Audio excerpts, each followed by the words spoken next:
Let's allow all kinds of fighters to participate, regardless of their weapon or magic of choice. Oh, that sounds fascinating. Let's see.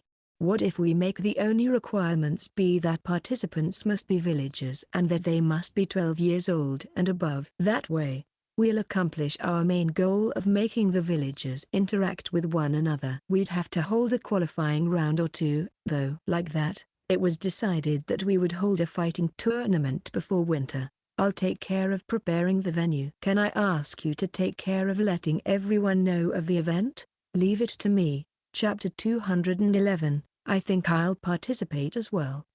I guess the venue should be a modified training ground. A facility for the practicing of magic and martial arts, increases one's improvement rate. It also has a feature that prevents injuries.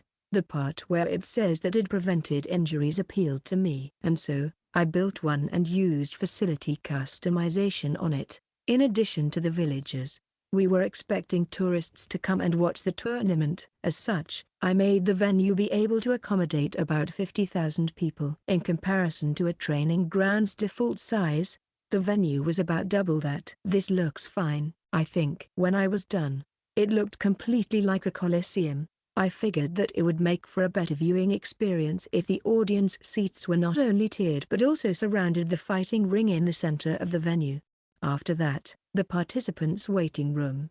Oh, got to add a medical office too. An office for the staff. Next.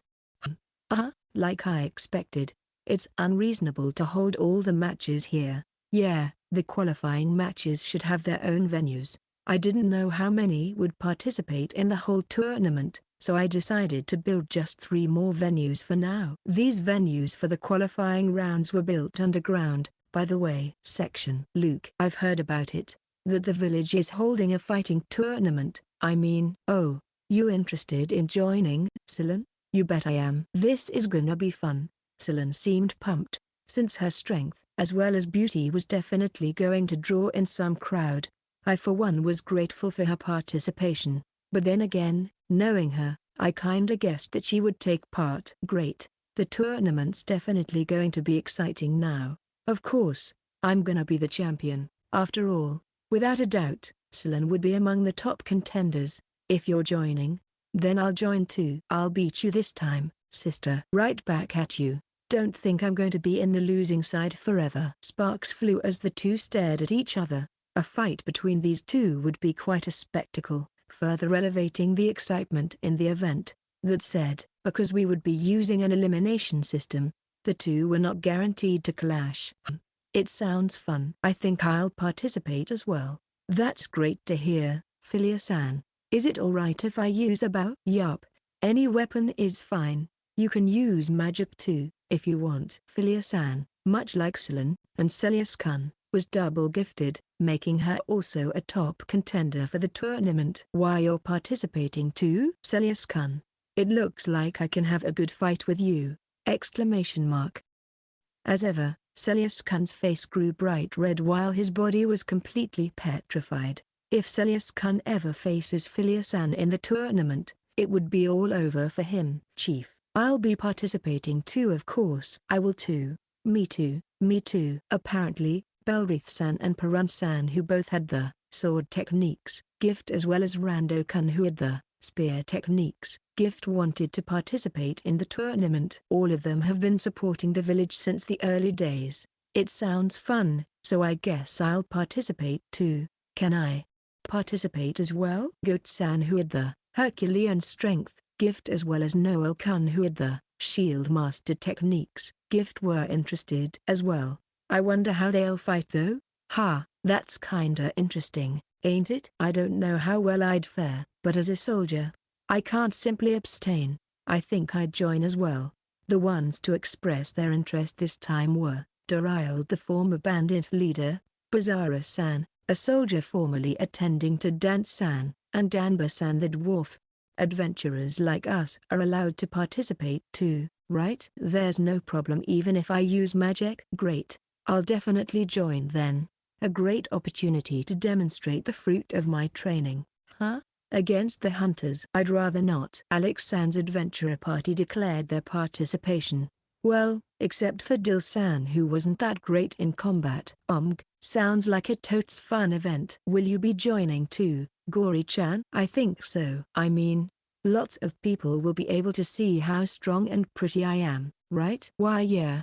If you make it to main round of the tournament, yeah, lots of people will be able to see you. Fantastic. And surely, if I become the champ, everyone will fall madly in love with me. It looked like Gory Chan was participating as well. She might just have the best chance at winning the tournament. Chapter 212. No way I'll bother with that. That sounds kinda fun, ain't it? A tipsy Miranda-san said so and laughed aloud. Kukaku. As per usual, she has been drinking since daytime. She was lazing around in her room most if not all of the time, so I had no idea how she knew about the fighting tournament. Would you like to participate as well? Come on. No way I'll bother with that. I thought you'd say something like that. Should she participate though? I had a feeling she would easily be the champion. I'll just watch the thing as my entertainment while drinking in my room. How can even you watch it if you're in this room? At any rate, what was the work that Milia gave you? When I asked Milia, her only answer was, it's something that only Miranda-san can do. Apparently, in exchange for doing that task, Milia would take care of a broad range of things for Miranda-san. That included things like cleaning Miranda-san's room as well as preparing food and drinks for her. If Miranda-san was truly and properly working, I had no objections. I've gotta say though, I was quite curious what that work actually was. It doesn't matter what it is, does it? Miranda-san answered in an evasive manner while looking away. Needless to say, it was quite unusual for her. Maybe it's something she doesn't want to talk about with me? I had a bad feeling about it, but since it looked like she wouldn't tell me what her work was even if I pressed harder, I decided to let it go for now. Section. Since then, preparations for the event progressed steadily. Thanks to that, we were able to determine the official date for the tournament. It was to be held 1 week later. It was short notice, so not many tourists might be able to make it, but as far as the village was concerned, it couldn't come soon enough, if their excited conversations were any indications. Over 800 have already applied to participate. Why yes, a number far greater than we anticipated. It would seem we needed to have more venues for the qualifying rounds of the tournament. We would need to amend the already scheduled matches as well. Just figuring out who should fight whom seems quite a headache. Feel free to make use of my body doubles. Thank you so much. Like that, we managed to complete our preparations. The village's first ever fighting tournament was finally here. The fighting tournament will be held over the course of 8 days, the first 4 of which would be dedicated to the qualifying rounds, while the last 4 would be for the main round of the tournament. We had prepared a total of 8 venues for the qualifying rounds. For each of the first 4 days, a qualifying round would be held at each of the venues. That meant that only 32 people would be competing in the main round. In order to be one of those 32, participants must win through their respective qualifying round, which wasn't an easy feat at all, considering that the total number of participants has risen to over 1,000. The qualifying rounds would be following a single elimination system. Since there would be over 100 participants at each qualifying round, each participant would have to win at least 6 or so matches to get into the main round. The main round would also follow a single elimination system. In this round, one would need to win 5 matches to become the champion. In other words, from the qualifying rounds up to the grand finals, one would have to fight and win more than 10 times. Regarding the matchmaking, it won't be completely randomized for the qualifying rounds. We had decided to influence the matchmaking a little bit so that the notably powerful people were more spaced out. We knew this would raise questions, but we would rather have that than having all of the powerful participants eliminate each other just in the qualifying rounds. For the main round though, we of course were going to determine matchmaking purely through lottery. And of course, to the victor goes the spoils. A grand prize was going to be given to the champion who won fight after tough fight. Or so I was told. They still haven't told me what exactly that prize was going to be. According to Belrith-san, it would be more exciting if the prize was revealed to me and the general public on the tournament's opening ceremony. Section. What? The village chief's going to grant one wish of the champion? Hey! You can't decide that on your own. Oh, the crowd truly got excited. All right. I'm definitely going to be aiming for the top. I must be champion now. KHH. If I knew the prize will be this, I would have participated too. Just like that. It was already too late to do anything. Chapter 213. You'll serve as the first step toward my life of fame. My great worry about the champion's prize aside, the fighting tournament's qualifying rounds have begun. The participants have gathered in the 8 venues we prepared for the qualifying rounds. Most of them had anxious expressions as they waited for their turn to fight. By the way, we had also prepared audience seats for the qualifying rounds. We assumed it would mostly be just the participants' family who would come to watch, but for some reason, each venue was packed. Even though this was just our first fighting tournament, it has already gained the attention of the whole village. As for the rules, the qualifying rounds and the main rounds had the same ones. The following were just some of the rules on determining who lost. They were deemed unable to continue fighting. They declare defeat themselves, and if they were to exit the fighting ring, the following would not only have them forfeit the match, it would also get them sent to a rehabilitation facility. Attacking an enemy's vital points, killing the opponent, and disobeying the referee's instructions. Rehabilitation facility, a place to rehabilitate criminals and wrongdoers. The likelihood of reforming is increased for the targets. Each venue was stocked with plenty of potions. Moreover, the venues were actually built next to a hospital, so as long as the injury wasn't too grave, it's alright. Hospital, a medical care facility where patients can stay for further treatment. Abates the patient's pain. Improves self-healing. Improves the effect of medical treatment. Isn't that? When I came to check the venues, a certain person who was about to enter the fighting area caught my attention. It was none other than Manta-san, Max-san's son. The both of them have moved here from their village in the former Albert territory. If I recall correctly, he's supposed to spend some time in a rehabilitation facility. Has he been properly rehabilitated? Sometime prior, Manta-san declared that he was going to split a watermelon in half using only his thing. That declaration alone was cause for concern already, but he actually proceeded to take off his pants. Thankfully, the guards were able to stop him in time. That wasn't his only offense, either.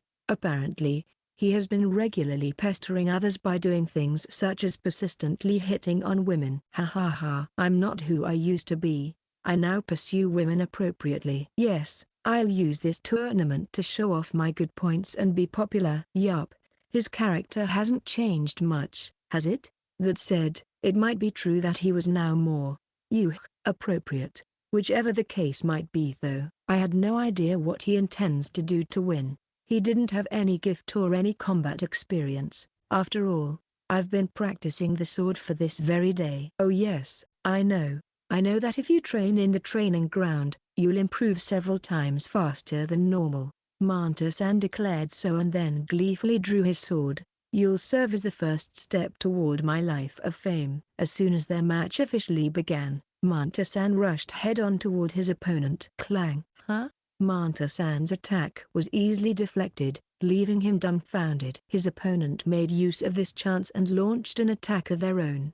Taking care to not gravely injure Manta-san, his opponent used the flat of their sword to hit the top of Manta-san's head. He immediately fainted and dropped to the floor with a thud. Expected as much. After all, his opponent has been training in the training ground way before he has.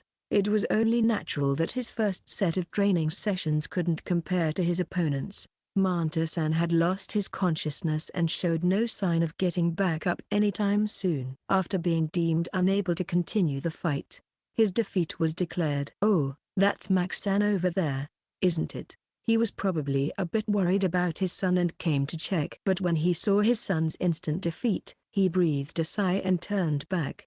Well, Manta-san might have trained just to enter the tournament, but the fact was he still trained. That, in my opinion, was plenty of growth already. Even though they didn't have any combat gifts, many villagers have been regularly training in the training ground.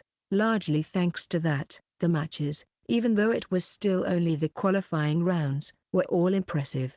all besides Manta-san's maybe. That being said, some participants were able to win with relative ease.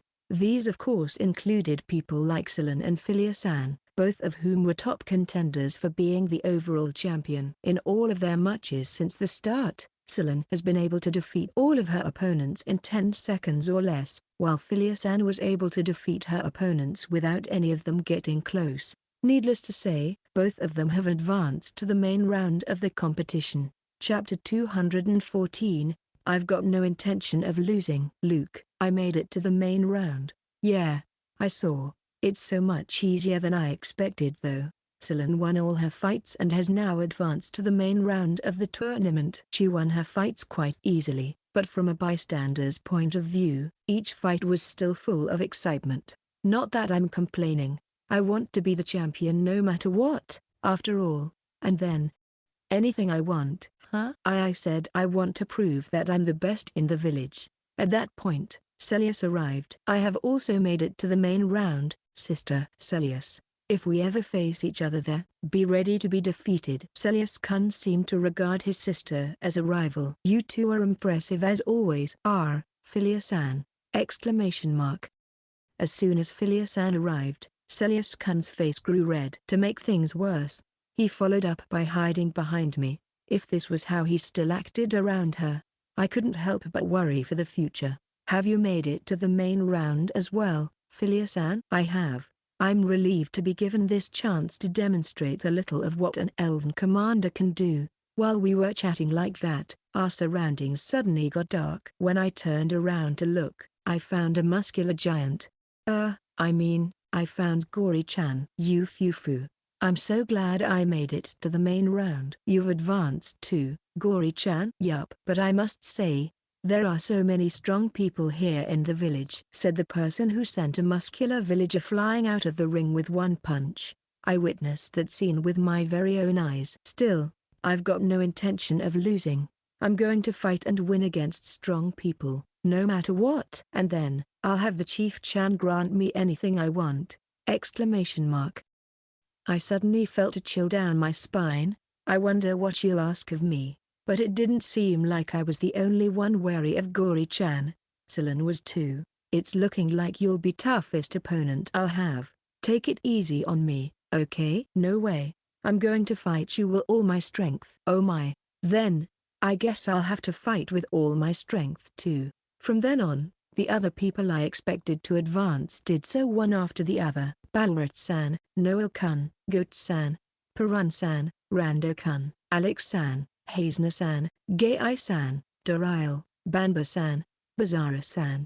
Before long, all 32 participants have been determined. Based on the fact that each one of them had a gift was any indication, the main round of the tournament was bound to have high-level fights. And so, the main round was about to begin. Ooh! The crowd gave a thunderous cheer as they eagerly awaited the start of the first fight. I built the venue for the main round to be able to accommodate up to 50,000 people. That was an extremely generous estimate, but to my surprise, about 30,000 people were in attendance today. What's going on? The total population of the village is just 20,000 and yet word of mouth probably have made people from outside the village want to check it out. As to be expected of the event you thought up, Luke Sama, it has managed to draw in so many people. Milia was praised me like that, but it wasn't like I thought up of the whole thing from scratch or anything like that. Anyway, if this was our turnout already for our first event, it might be a good idea to implement a ticket system later on. Luke Sama, I've come to watch as well. Huh? Princess? And your majesty. We've heard in the train that you were hosting a fun event. Even the royal family came to watch. As such I tried to offer them seats reserved for nobles. But, no, that won't be necessary. We're here as simple guests. Is that so? Then, around here are the seats for participants. Please seat wherever you like. Near the entrance to the fighting area were the seats participants who are waiting for their match or those who have just completed theirs. One could view the fights easily from here, making them excellent seats. Excuse me. For some reason, the princess chose to sit next to me. Meanwhile, on my other side, Milia's face twitched. Don't fight, okay? Other notable personalities in the audience were Reason's Governor Mitchell-san, Viscount Doles and Viscount Franco, and Salon and Celas Khan's father. They also preferred to mix in with the general audience rather than in the reserved seats. All right.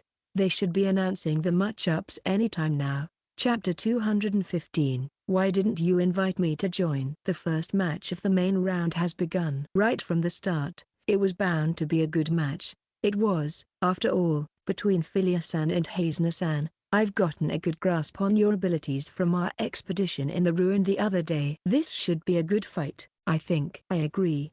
Let's have a fight worthy of the main round. Both of them participated in the said expedition, so they had some idea of what the other could do. Philia-san had both bow techniques and green magic gifts, making her what was known as a double gift. Her arrows were powerful and accurate, but they could be made deadlier through her control of the wind. As such, it was no wonder that she excelled in long-range combat. On the other hand, Hazna-san had the red magic gift. She could fight at long range, but she wasn't the best at it. After all, her flames were less powerful the farther away the target was. Considering those things, I couldn't help but think that Hazna-san was at quite the disadvantage. Especially so when also factoring in that fire didn't interact well against wind. While thinking about how the fight might turn out, it finally began. Both of them acted right away. Philia-san fired an arrow of wind while Hazna-san unleashed an arrow of flames. The two arrows flew towards the center of the ring until they clashed against each other, upon which sparks and explosive sounds erupted. That spectacular sight caused great excitement for the audience. The both of them continued to use the same attack, but as things went on, Philia-san's advantage became clearer. Not a single fire arrow was reaching Philia-san's side, while a few wind arrows have made it toward Hazna-san and prompted her to do evasive maneuvers. Moreover, it should be noted that Philia-san still hasn't used any actual arrows. They were limited in amount, so she was probably saving them for when there was enough of an opening. Now and then, that opening presented itself. Philia-san, with lightning-fast speed, knocked a wind-clad arrow into her bow and released it right away. It was close, but Hazna-san managed to notice the attack, and somehow, she was able to dodge it by basically flinging herself out of the way. On top of the arrow being fast, the sparks flying about made the visibility within the ring poor. So, while Hazna-san might have managed to dodge this time, it didn't look like she could do so every time. Just like I thought. I can't win in a long-range fight with you, but what if I do this? Hazna-san admitted so. From then on, she pulled out all the stops. Fire javelin. Hazna-san launched many spears made of flames toward Philia-san. In truth though, she used her best attacks simply as a distraction in order to close the distance between them. Like that, the fight evolved into one where Philia-san sought to keep it a long-range battle while Hazna-san was desperate to make it a close-range fight despite being a mage herself. This was the first match of the main round, yet the crowd was already going crazy with the back and forth between the two. However, in the end, Philia-san managed to avoid a suicidal attack by Hazna-san and win the match. The crowd cheered not only for the winner but to the exhausted Hazna-san as well. What a great match. It's almost like the grand finals already. When I said so to myself, "Oi, looks like you're doing something fun, huh?" Raoul. When I heard a voice from behind me and turned around, I found Raoul.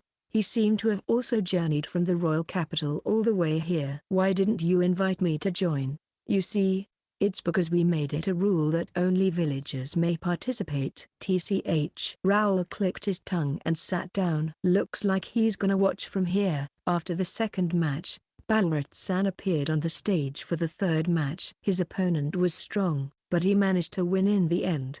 Noel-kun competed in the fourth match. I was wondering how he would fight with only a shield, but apparently, it was by charging forward with great force in order to knock the opponent off of the stage. With such a drastic move, Noel-kun won. As for the victors of the fifth and sixth matches, it was Gai-san and Salon, respectively. Salon's opponent was Goat-san. Goat-san, through his absurd superhuman strength, swung around a gigantic iron pole. While such display of strength impressed the crowd, it wasn't enough to defeat Salon. Too bad he got paired with Salon. Despite being defeated quickly, Goat-san, with a face full of zest, said something to Noel Khan. "Noel, fight for my sake as well, okay?" "I will." Upon seeing the friendship between two people of vastly different ages, Gory Chan said how wonderful, while shaking her hips left and right. Chapter 216. Definitely not just a muscle head. For the 9th match, it was a fight between their spear techniques, gift holder Rando Kun and Gory Chan. Rando Kun have been playing an active role in the village from the early days as part of the hunting team. He was 16 years old, meaning he was young and still had room for growth, yet he was already one of, if not the best among those who possessed the spear techniques gift within the village. KHH. This should do it. "You Fufu, you're quite good with a spear, aren't you? But to satisfy me, you have to thrust even harder." "Maybe it's still too early for you to have a go at me." Rando Kun launched multiple spear thrusts, but not one of them landed on Gory Chan. More accurately, Gory Chan was able to deflect each thrust with her bare hands. "Oi, what's with that monster?" "No, I'm not talking about their appearance." "Well, maybe the two. But what I'm talking about is how they can perfectly see through each of those fast attacks." Definitely not just a muscle head. Much like how Raoul was astounded by Gory Chan's skill, the crowd was wild with excitement.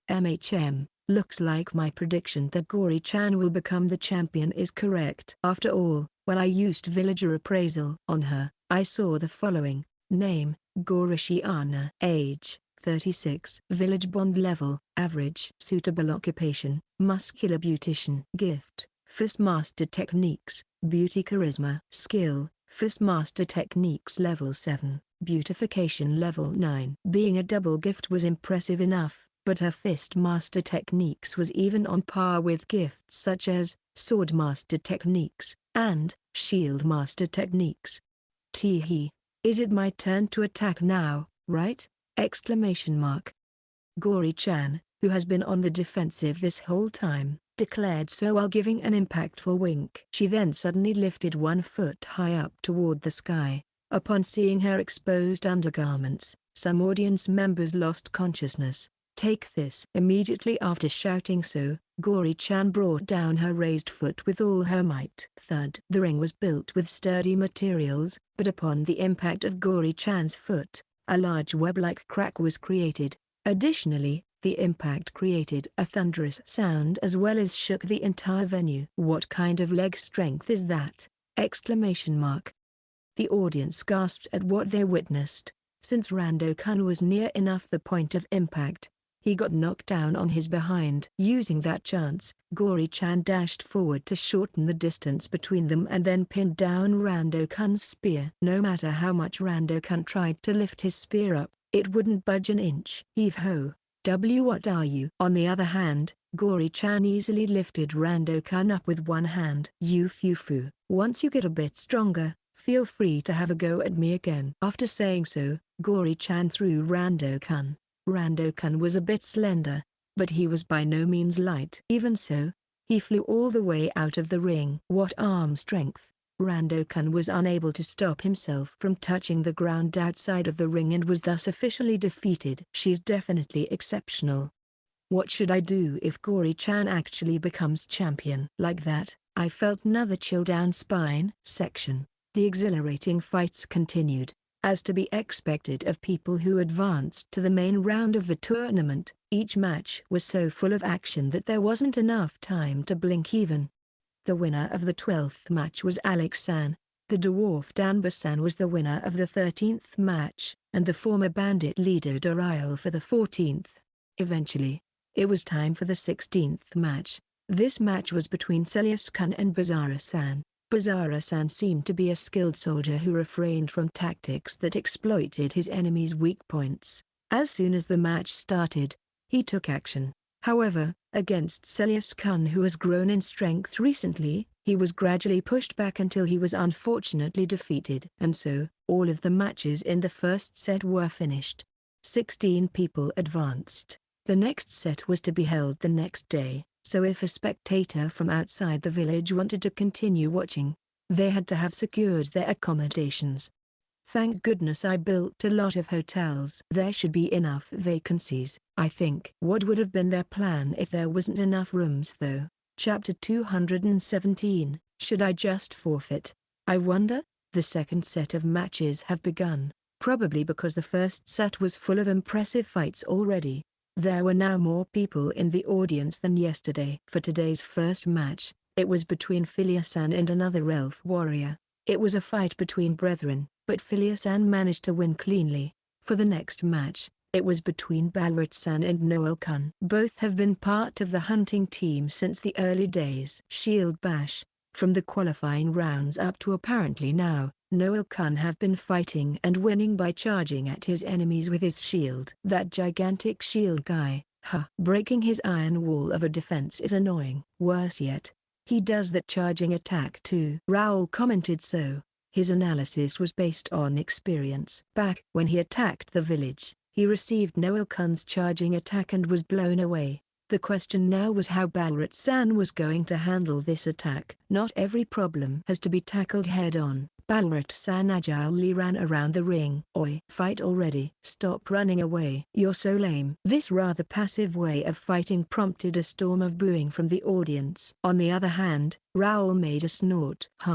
It looks lame, sure, but that's definitely one great way of countering that shield guy. If you take that charge on, never mind getting an attack in, you'll just end up getting tackled. But you have to attack to beat Noel-kun, right? Not necessarily, ? While wondering what Raoul could have meant by that, I continued to watch the match. After a while it became clear, Noel-kun was gradually getting slower as he chased after Balrat-san. Noel-kun's getting tired? Of course. He's tired. Look at the size of his shield. For crying out loud, an ordinary person wouldn't even be able to walk with that thing, much less dash around like that.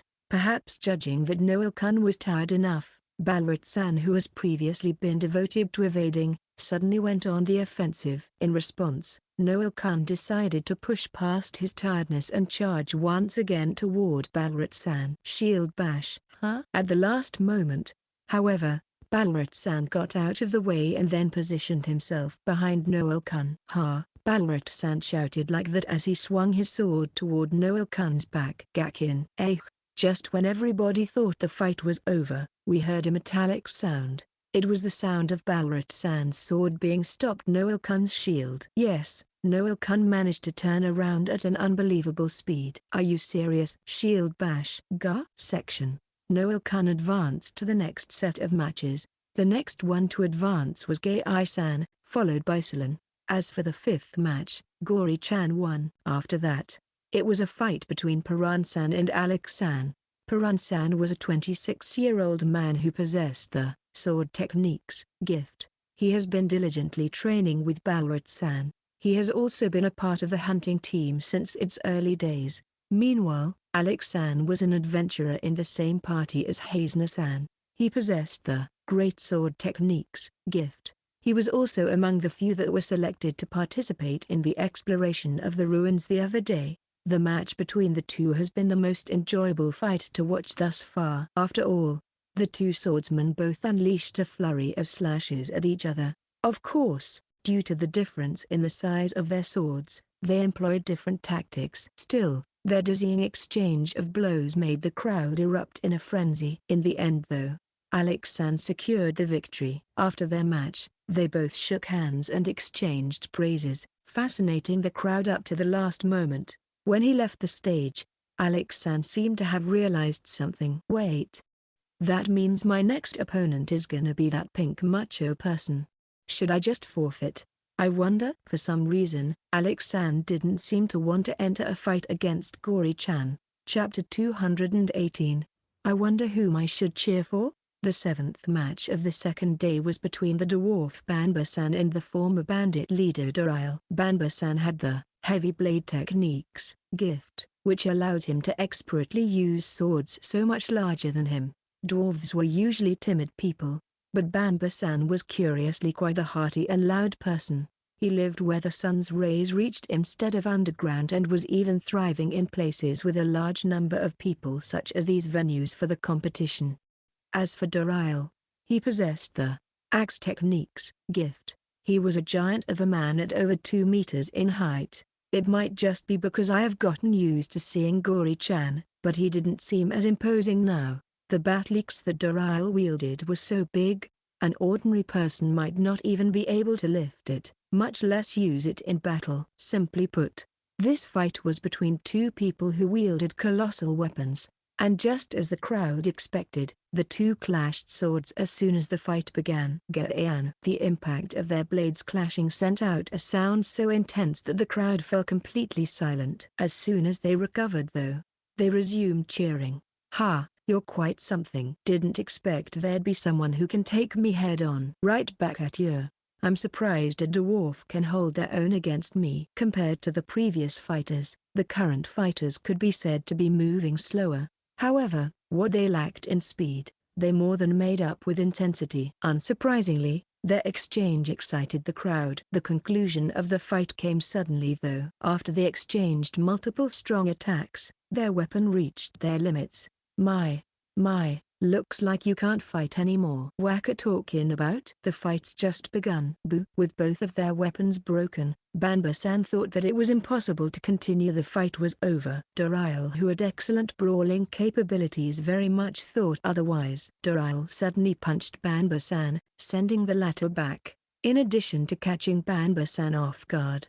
There was the great difference of their sizes. "It's my win. And my defeat." Dural raised his fist up, while Banba-san lost consciousness. And so, their fight that turned into a brawl ended up with Dural as the winner. Section. The last match of the day had Celas as its winner, and now, only 8 fighters remained in the tournament. No matter how I look at it, this tournament's definitely at a much higher caliber than usual. Just how can such fighting power be gathered in one place? My dear father, it's best not to dwell on it. The matchups from the quarterfinals were as follows: Philia-san vs Noel-kun, Gai-san vs Salon, Gory Chan vs Alex-san, Dural vs Celas-kun. These people have won through each of their matches thus far, so there was no doubt that each one of them was strong. As such, the next fights were bound to be worth watching. At any rate, all the matches for today were done. Up next was the quarterfinals, and it was scheduled to be held tomorrow. Say, who do you think will be champion? I'm going to be rooting for Celas-kun. He is good looking, I'll give you that. But for me, I'd say I'm rooting for Noel-kun. So that's your type. Goodness, you two have poor eyesight or something? Can't you see that Alex-sama is the only real choice? You like cold guys? Then, what about Dural or Gai? Baldies are a big no, you know. Hey, who do you think will be champion? Gory Chan, I think. Among the remaining 8, that one seems to be the strongest by far. Oh no, my friend, you're sorely mistaken. It's definitely going to be Salon-chan. I mean, ain't she just the cutest? What does cuteness have to do with anything? You've got a point, but if we're talking about the cutest of them all, then Gory Chan-chan's definitely it. That night, the still excited audience discussed among themselves who they thought was going to become the champion. Salon and Celas are both still in the competition. Nothing less from my children. But if those two face each other, I wonder whom I should cheer for? Chapter 219. He can do something like leading attacks to his shield. And so, the quarterfinals were underway. There were more people in the venue than yesterday, and each of them could barely contain their excitement. The first match for today was between Philia-san and Noel-kun. As both of them were familiar with how the other fought thanks to the time they served in the hunting team, I for one was looking forward to how their fight would turn out. As soon as the go signal was given, Philia-san knocked an arrow. Fierce winds then blew and concentrated on the said arrow. The next moment I knew the arrow wasn't in her bow anymore and instead had made impact on Noel-kun's shield. The arrow spun in place for a good while, enough for me to think that it might actually be able to drill its way through. In the end though, it eventually stopped spinning. That result wasn't surprising since the shield was made of mithril. If anything, the fact that the now still arrow remained lodged in the shield was a testament to how powerful that attack was just now. I figured a direct attack like that wouldn't pierce through, But how about this? Philia-san said so and then amazingly knocked 10 arrows all at once. More surprising though, once the arrows were unleashed, each one was following a trajectory that was different from the rest. She was probably using the wind to direct the arrows. But even so, this was utterly amazing! Exclamation mark. It was perhaps only natural for one to think that even Noel-kun wouldn't be able to defend against all the arrows coming from different directions with a single shield. However, Noel-kun did something unbelievable. He raised his shield toward the sky, leaving his body fully exposed to the incoming arrows. Shield. In the next moment, all the arrows stopped being controlled by Philia-san and moved as though they were being absorbed by Noel-kun's shield. Wow! He can do something like leading attacks to his shield? No. Now that I think about it, he has done something similar whenever he received attacks meant for us back when we were exploring the ruin. Much like the rest of us, Philia-san was dumbfounded upon seeing such a crazy move. Yesterday's match against Balrat-san proved that simply attacking after tiring Noel-kun wasn't enough. But if even Philia-san's tactic didn't work, I have to wonder what would. It was almost as though Noel-kun was truly an impregnable wall. That said, Noel-kun has been on the defense this entire time and hasn't launched a single attack. After all, Philia-san has been making sure to maintain a fair distance between them. Thanks to that, the match has fallen into a deadlock. Shield bash, modified. From there, Noel-kun initiated a charge but then let go of his shield, sending it flying with tremendous force. What? Philia-san was unfortunately unable to respond in time and got directly hit by the shield. Gah? The thrown shield was so full of momentum that it carried Philia-san all the way out of the ring. In other words, she was defeated. Upon seeing a totally unexpected conclusion to the match, the crowd grew wild. And with that, Noel-kun advances to the semifinals. The second match of the quarterfinals was between Salon and Gai-san. Gai-san was a member of Alex-san's party of adventurers. He possessed the white magic gift. In addition, he had a strong body and also talent in martial arts that made use of a staff. In other words, he could fight in the front lines while healing. Not many people could claim to do that. Apparently though, he was also applying strengthening magic on himself so that his physical abilities would be improved further. Exclamation mark. Gai-san swung his staff with great force, but Salon moved nimbly and avoided it. It was almost as though she completely saw through that attack. Gai-san's mastery of the staff didn't originate from a gift but rather from his own efforts. Sadly, even with strengthening magic, such mastery alone wasn't enough against Salon. And then light! Exclamation mark. An intense light flared up. This has caused Salon to close her eyes unintentionally. Take this. Taking advantage of that opportunity, Gai-san struck a blow with all his might against the now blinded Salon. Chapter 220. It's my rays of love, you know. Gai-san had let loose an explosion of light. It was so blindingly bright that Salon had to close her eyes. Of course, Gai-san took advantage of that and swung his staff. At that point, the crowd thought the match was over. Clink. However, to our surprise, Salon, whose eyes were still shut, crossed her two swords and managed to stop the incoming attack. What? Based on your movements earlier, I can tell how you're going to attack even with my eyes closed. Impossible. Salon, who has now recovered her sense of vision, rushed toward the flustered Gai-san. Darn it all. Upon being slashed, Gai-san fell down and was unable to get back up. As such, his defeat was declared. Needless to say, he wasn't in a state where he could heal himself, so he was carried to the clinic via a stretcher. I've made it to the semifinals. Having advanced to the semifinals, Salon joyfully climbed down from the stage. While doing so, Fufafu, once I become champion, I can ask whatever I want. What's she planning to ask? I got a little frightened and my body shivered as a result. I wanted to cheer for Salon, but at the same time, I didn't want her to be the champion. While having mixed feelings like that, the third match of the quarterfinals began. It was a match between Gory Chan and Alex-san. Truth be told, I kinda wanted to forfeit. Obviously not a cool thing to do, so no other choice, I guess. Alec, you're the only left to represent our party. You better do your best. And then Hazner says something like that. If I withdraw now, she just might burn me alive. Alex San didn't seem eager to fight. On the other hand, Gory Chan was. Like I thought. You're such a fine specimen of man. You're just my type, you know. You've caught my attention right away when I first laid my eyes on you. I've actually been watching your matches since the preliminaries, and now I got the chance to fight you myself. I'm so happy. Kiss! Exclamation mark.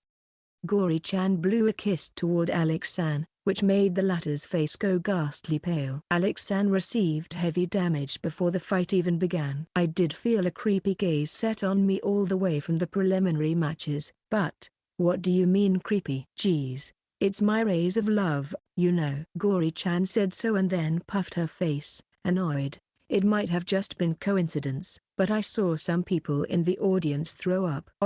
Before long, the signal to start the match was given. Without any delay, Alex San shouted as though to steel himself and then slashed at Gory Chan. In response to the greatsword swinging down on her, Gory Chan launched a punch. Clang! Exclamation mark. What the hell are you? A greatsword is generally not something you repel with your fists, you know?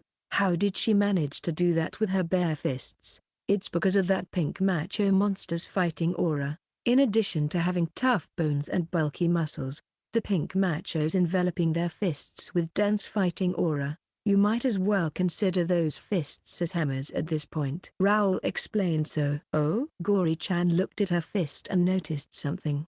A little blood was flowing out from the back of her hand. Being wholly unharmed after punching a greatsword mid-swing was, as to be expected, not realistic. Splendid. You've wounded my fist. More like, I did only that much damage? You've got to be kidding me. Ah, so good. Hit me more. Hey, don't shout so weirdly like that.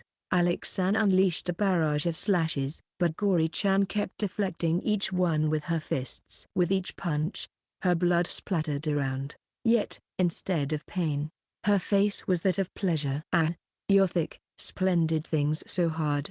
Don't phrase it like. Despite appearances, Gory Chan seemed to be an M. While the crowd was wincing, Alex San, who might have thought that their fight wouldn't end as things were, decided to do a risky move. He assumed a stance where he seemed to be drawing his greatsword back and then launched a ferocious thrust. Chapter 221, I'm getting dizzy. Alex San had launched a powerful thrusting attack, concentrating all of his might into the tip of his greatsword. It was only natural to expect that even Gory Chan and her mighty fists wouldn't be able to defend against such an attack. Clang! Yet, contrary to expectations, she managed to stop the blow by sandwiching the blade between her two fists. You've got to be kidding. What a vigorous thrust. I want you to keep thrusting at me, but alas, if we take too long, our audience would grow bored. Gory Chan pulled on the greatsword with tremendous force, so much so that Alex San had to let go of it, and threw it outside of the ring. And then, Gory Chan, while cracking her fists, slowly walked toward the now vulnerable Alex San. Hold up a minute. Without a weapon, I can't really fight anymore. I'm going to Don't say something like that and just focus on accepting my affection. Before Alex San could say that he was dropping out, Gory Chan shouted so and then charged at him.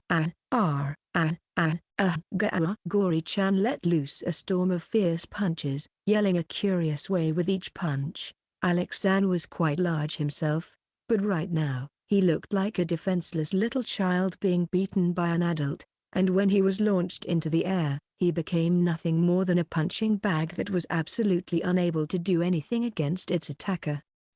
Gory Chan exclaimed one last time as she unleashed a terrifying blow that pushed Alex San all the way out of the ring. Is he still alive? That was quite a punch. Don't worry, I made sure to not hit any of his vital spots.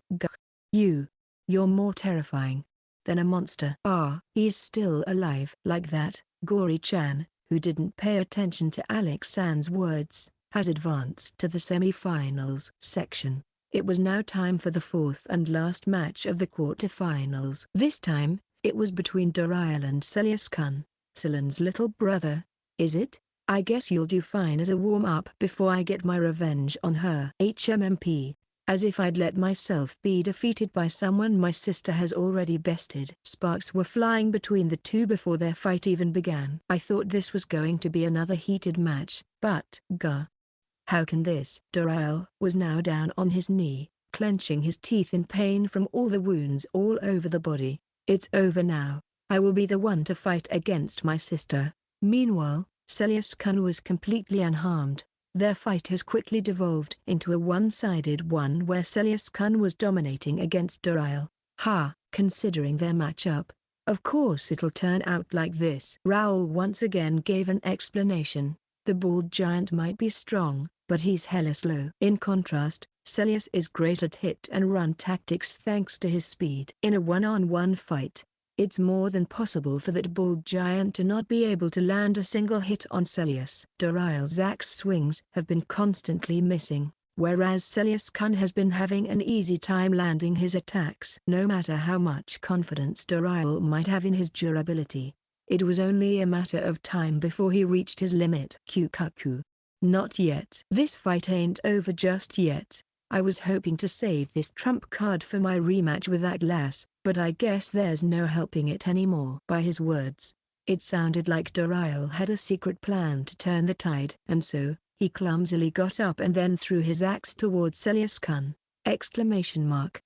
Celas easily avoided it. Is this it? If you think a surprise attack like this is enough to hit me. Ha ha ha. No. This is my trump card. Cling. What? A chain. The axe that Dural threw had a chain attached to it. Dural then yanked the chain, causing the axe to stop in midair for a moment. And then, with all of his might, Dural pulled on that chain sideward. Swish swish swish. Dural, hands still on the chain, began rotating in place. Soon enough, the axe resembled a propeller in motion. Needless to say, just being grazed by the axe would cause a great deal of damage. Moreover, because Dural was gradually extending the radius of his attack, Celas would soon run out of space in the ring where he could retreat to. Celas in danger. I'm getting dizzy. It looks like Dural's in a pinch as well. Chapter 222. Maybe I should go to the church and pray. The fight between Dural and Celas came to a sudden end. When it seemed like there was no more safe space in the ring for Celas to retreat to, Celas actually leapt into Dural's direction. Jumping from such a distance was normally reckless to say the least, but by using the wind to push against his back, Celas managed to travel in the air further. And as soon as he was near enough, he drop-kicked Dural, who was at the center of the axe's orbit. Dural lost consciousness from that attack and accidentally let go of the chain. That caused the axe to fly toward the audience. We obviously couldn't have the axe hit any of the crowd, so I quickly built a wall in front of the audience. At any rate, with Dural unconscious, Celas was declared the winner. Celas, you did it. You made it to the semifinals. Keep giving it your all. Okay? I applauded Celas with all my might. Hey, what gives? You didn't look that happy when I won, you know. Salon said so with a discontent look on her face. Is that so? I dodged the question, but to be honest, I reacted like that because I was hoping that either Celas or Noel would become the champion. After all, I knew both of them would make reasonable requests as their prize for winning the tournament. In contrast, I was scared of what Salon and especially Gory Chan would ask. As such, I was hoping that neither of them would become the champion. But anyway, we were now down to 4 participants, hence the start of the semi-finals. The matchups were as follows. Salon vs. Noel, Gory Chan vs. Celas. With the end of the competition close at hand, the audience were understandably eager to start the semi-finals right away. Unfortunately, they would have to wait one more day. On the flip side, the grand finals would be tomorrow as well. Maybe I should go to the church and pray so that either Noel or Celas will win tomorrow. Section. It was finally the last day of the village's fighting tournament. Whoever it might be, the champion would be decided today. Noel. Good luck, village chief. Before his match began, I cheered Noel on. For some reason though, he made a puzzled face. Huh? Did you perhaps not like that I cheered for you? No way, it's just. My opponent this time is Salon-san, so I thought the chief would be cheering for her. Well, Of course, I'll be cheering for her as well. I'm cheering for the both of you. Yeah. So, Noel Kun, go do your best, Chief. I will. Noel Kun tightened his fist and nodded. Seriously, I wish you luck in stopping Salon from becoming champion. However, it wasn't like all I could do was cheer for Noel Kun and Celas Kun. No, I actually had a secret plan. Fufafu. Yes, I have a way to support them even from outside the ring. And its name is Villager Enhancement. Unlike magic, I could use it without anyone noticing.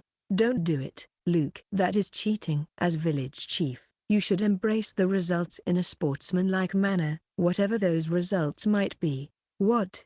An angel Luke is scolding me. Ha! Don't be stupid. If Salon or that pink macho becomes the champion, who knows what they'll request. If you don't want to end up with regret, you ought to do the sure thing here. Not like you'll be caught anyway. And now there's a devil, Luke. Pay the devil's words no mind. For the sake of all the villagers who have fought fairly thus far, make sure the competition stays fair until the end. You talk about fairness, but what that Belrith fellow did wasn't fair at all. That guy had the nerve to suggest such an absurd prize. You're not wrong for what you're about to do. Plus, like I said, no one'll notice. Even if they suspect something's up, it can be swept under the he just got so pumped from my cheering that he fought better than usual excuse. Luke, follow your conscience. You've been tiring yourself for the villagers' sake, right? No one'll bat an eye if you fudge the rules a bit here and there, you know? Besides, in the first place, this event was for fun, wasn't it? Forget fairness, what matters is that people get excited. And you know what will excite the public the most? To see Noel defeat Salon, the one predicted by many to become the champion. Huh? That's strange. Why does the devil have more lines than me? Chapter 223, isn't the angel side supposed to win this sort of thing? That's strange.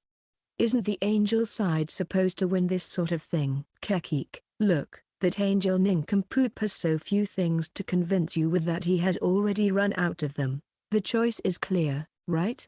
Then, all you have to do is follow it. KHH, at this rate, I've got little choice but use force. Jaya-oi, is this the kind of thing an angel would do? My inner angel and devil began to fight. Thanks to his surprise attack, my inner angel came up on top. Why, you underhanded bastard? Say what you will, as long as it's for the right thing. There is no act too grave. Light blade. Jaya. After uttering its death throes, my inner devil vanished. Fufafu. I win. Now, Luke, cleanse your mind of evil thoughts. Let us watch the match without doing anything. I grabbed hold of my inner angel. As long as it's for right thing. There is no act too grave, right? Smirk. Hey, wait. I then crushed the angel in my hand. My mind now clear. I looked at the ring. The match was just about to start and the two fighters in the ring were raring to go. I apologized to the both of them in my mind and used villager enhancement on Noel Kun. I had to be careful of how much I reinforced him. Too little and it might not matter at all. Too much and it might become obvious. In the end, I decided to enhance Noel Kun by 1.2 times. And so, amidst the loud cheering of the crowd, the match began. Noel Kun immediately readied his shield. Likely because she had seen Noel Kun defeat Philia-san by throwing his shield, Salon was maintaining a safe distance away, enough for her to react in time. As precaution, she could launch magic attacks from her position, but she knew it would just be defended by the shield, so she simply anticipated what move Noel Kun would make. Just when things seemed to have come to a standstill, Noel Kun charged ahead! Salon was quite surprised to see Noel Kun move faster than usual. Actually, Noel Kun himself was quite surprised too. Thankfully, no one seemed to suspect that villager enhancement was in effect. Salon retreated after judging that it was too risky to be this near Noel Kun. Noel Kun tried to pursue, but even with my reinforcement, Salon was just too quick.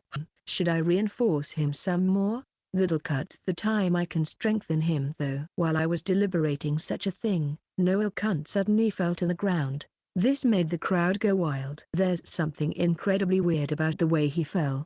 Also, is just my imagination or is the ring kind of sparkling? Noel Kun tried to stand back up, but he just fell down right away, and the way he fell almost seemed like he slipped. No way. For some reason, the ring was reflecting the sun's rays even though it wasn't supposed to produce such an effect. You've frozen the entire ring? Salon laughed. How is it, Noel? You can't move properly, can you? It's so slippery. Apparently, Salon wasn't simply running away from Noel Kun. She had been freezing the ring all the while. Isn't that quite amazing? Wait. This isn't the time to be praising Salon. Being rendered unable to walk, Noel Kun was in quite a pinch. However, it wasn't over just yet. Salon still doesn't have a way to damage Noel Kun. After all, crackle, crackle, my feet. Before long, it wasn't just the ring that was frozen. The coldness crept up to Noel Kun's feet and froze it in place as well. Surely, you'll agree that having your whole body frozen in place pretty much means defeat, won't you? I haven't lost yet. Noel Kun decided to take desperate measures. While his lower body was still frozen, he hurled his gigantic shield towards Salon. However, as though she predicted this move, Salon nimbly and confidently stepped aside to let the shield pass by her. Without a shield, Noel Kun was now bereft of any way to attack and defend. He hung his head low and whispered something. I admit defeat. Chapter 224. It's like the body's made of metal or something. Noel Kun has lost to Salon. WWW. What should I do now? No, calm down, calm down. I still have Celas Kun. All my hopes on you, Celas Kun. I no longer had any choice but hope he could defeat Salon in the finals. Before any of that though, he needed to defeat another formidable enemy in his own semi-final match. Fufafu, another wonderful opponent. This pretty lady's so happy! Exclamation mark. Gory Chan smiled at Celas Kun, but the latter only twitched his face. It's alright, it's alright. I know you can do it, Celas Kun. I frantically cheered like that in my mind. Gory Chan was probably a more formidable opponent than Salon, but I had no other choice than to believe that Celas Kun would triumph over her. It should go without saying that I was resolved in using villager enhancement to support him. Based on his way of fighting, I figured I should amplify his power by only a low amount so that I could do it for longer. Now, come attack me any which way you want. I'm ready to accept all of it with my love and my body. With arms open wide, Gory Chan declared so. In response to her invitation, Celas Kun slashed at her with tremendous speed. As soon as I saw him get past her, the part of her clothes that was covering the side of her torso suddenly got torn open, baring the muscles within. I had no idea exactly when the slice happened though. You're really fast, aren't you? What a tough body. After all that, I only made such a shallow cut.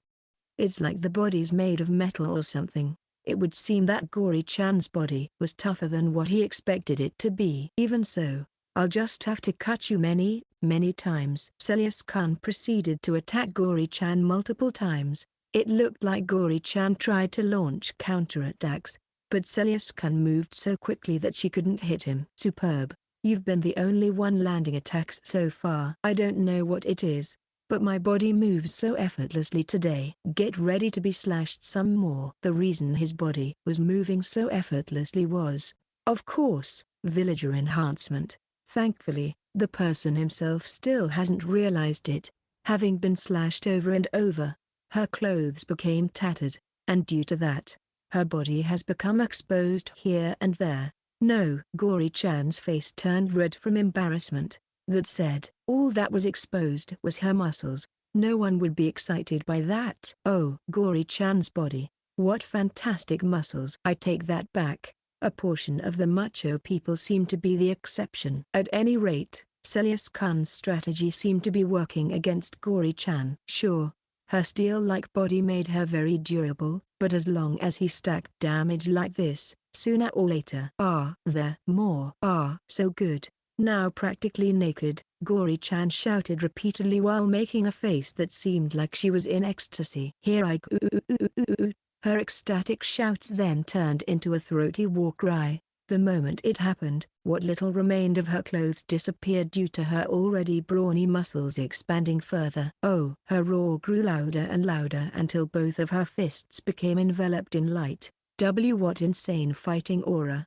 At the same time as I heard Raoul comment so, Gory Chan unleashed a series of punches while remaining where she stood. Aura, aura, aura, aura, aura, aura, aura, aura, aura, aura. Each time she punched the air, a fist-like projectile was fired. The projectiles flew continuously like a storm and at extremely high speeds too, so it wasn't a surprise that even Celas found it hard to evade them all.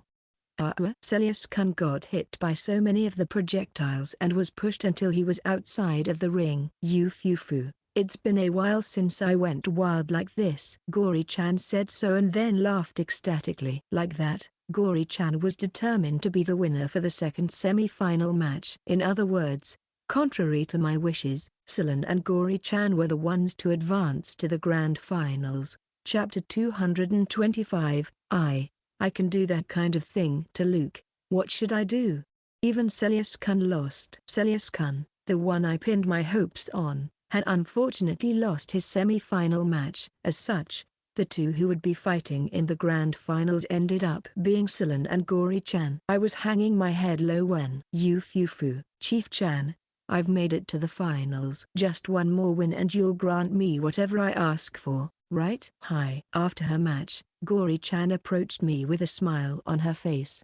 I couldn't fault her for it since it happened in the course of her match, but she was practically naked at the moment. Thanks to that, my anxiety increased some more. Worse yet, the way she eyeing my body. No matter how I thought about it, her request was definitely something one shouldn't say in front of a child, to say the least. Dream on. I'll be the one who'll win, after all, Salon gallantly interjected. And then, I can do that kind of thing to Luke. Right after though, as though she was daydreaming about something, Salon suddenly broke into a broad grin. Do that kind of thing. There's no doubt about what she'll wish for now. Arg. Why were these two the ones who made it to the finals? Oh, I know. Why don't I make a match with Raoul be the real grand finals? Yeah. No, Raoul who's always itching for a fight might like it, but I don't see anyone else seeing that as fair. Oh dear, who should my prayer to win be for? In both cases, Luke's armor will be but maybe it's more tolerable if it's his bottom. That's Milia, seemingly at wit's end as well, mumbled something. Did she just say my bottom? If asked which of the two were the lesser evil, I would likely pick Salon over Gory Chan. At any rate, while the semi-final matches were scheduled for morning, the grand finals was set in the afternoon. That way, both participants would have enough time to recover stamina and heal up. After a break, it was finally time to start the grand finals. Oh, the crowd's excitement has just achieved a new record high.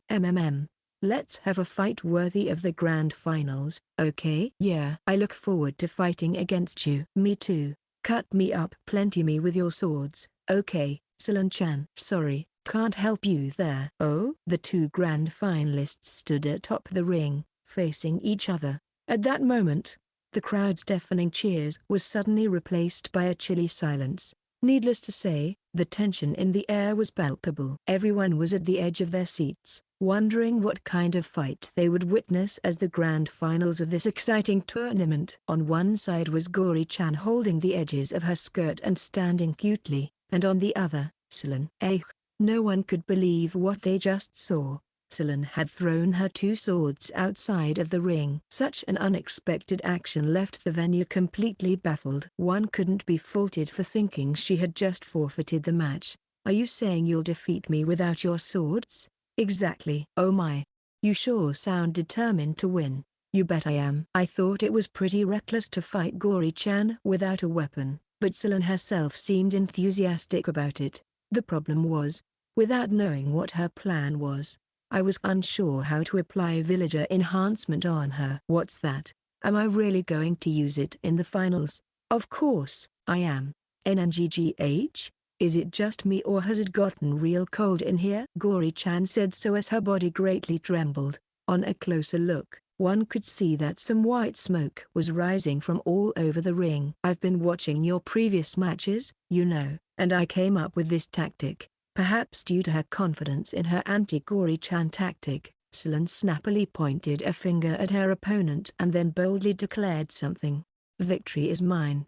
Chapter 226. Don't say it like that. After Salon's declaration of victory, Gory Chan giggled as though she was simply amused by that. You Fufu, care to enlighten me about this tactic of yours? Gory Chan said so, absolutely composed.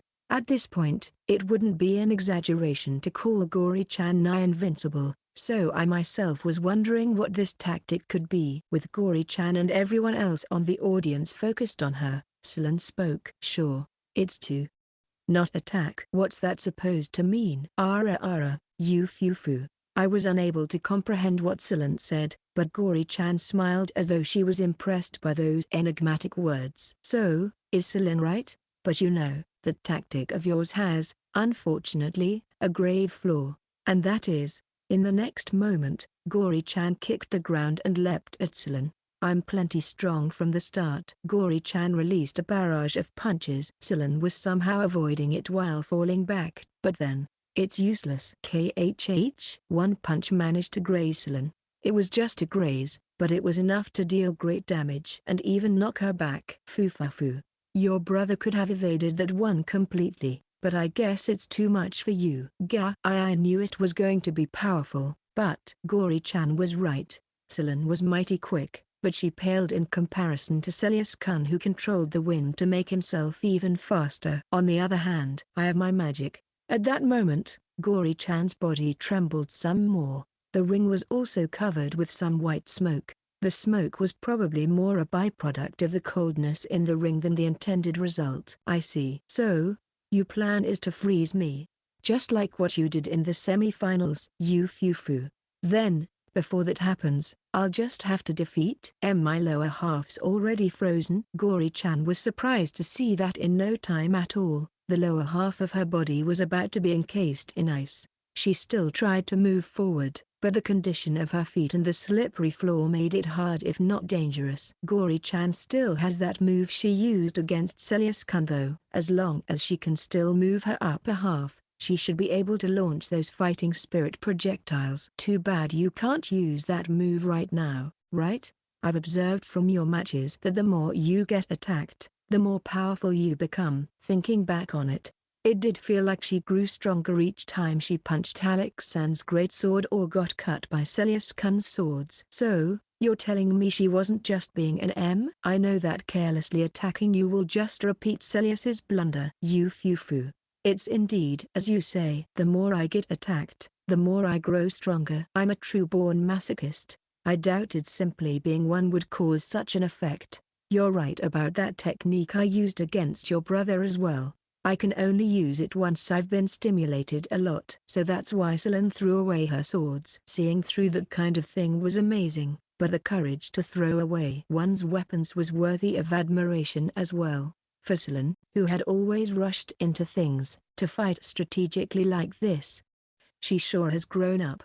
I say that, but she's the older one between us. At any rate, the next thing I knew, Gory Chan's lower body has been completely frozen. She was now unable to walk a single step. I win. Are you sure about that? Gory Chan then laughed as though she wasn't bothered at all. You Fufu. I wonder if you know this already, but you can achieve pleasure all by yourself. Gory Chan clenched her fists and then, boom, she punched her own face. It wasn't just the once either, she punched her face over and over again. What? Why you're hurting yourself? By doing so, she was perhaps hoping to forcibly increase her own might. Yes, I'm pleasuring myself. Don't say it like that. Chapter 227. I'm actually smiling right now. See? So good. I'm so close. As Gory Chan intensified the rate she was hurting herself, so too did her stimulation flare up. It might be worth mentioning that, except for a small portion, the crowd was quite taken aback by her actions. Salon tried to freeze Gory Chan's entire body before the latter's tension reached its peak. However, probably because of how high Gory Chan's body temperature was at the moment, all of it was in vain. Of course, I was already supporting Salon by using villager enhancement on her. It was less about making Salon win and the more about freezing that pervert as soon as possible. Eventually though, Gory Chan reached peak stimulation. Coming ggggggggg. Gory Chan's soft squeal soon turned into a fierce roar. As her voice grew louder, her body's muscles became more and more swollen. In fact, the ice wrapped around her lower body even showed multiple cracks. Soon after, she gathered her fighting aura into her fists and then fired off multiple fist-like projectiles. Aura, aura, aura, aura, aura, aura. If I don't do anything, Salon will lose. Villager enhancement, tenfold. Without caring for how long I could use villager enhancement afterward, I magnified Salon's power levels by a great deal. After all, what use would restraint serve me if Salon gets hit and be defeated? The superpowered Salon then moved so quickly that none of the incoming projectiles managed to hit her. No way. Even Gory Chan was dumbfounded by the feat Salon just performed. All the while, the cold continued to freeze her body until only her head was not encased in ice. I really thought I was about to win. Gory Chan said so before she became completely like an ice sculpture. Like that, she was no longer able to fight. Oh.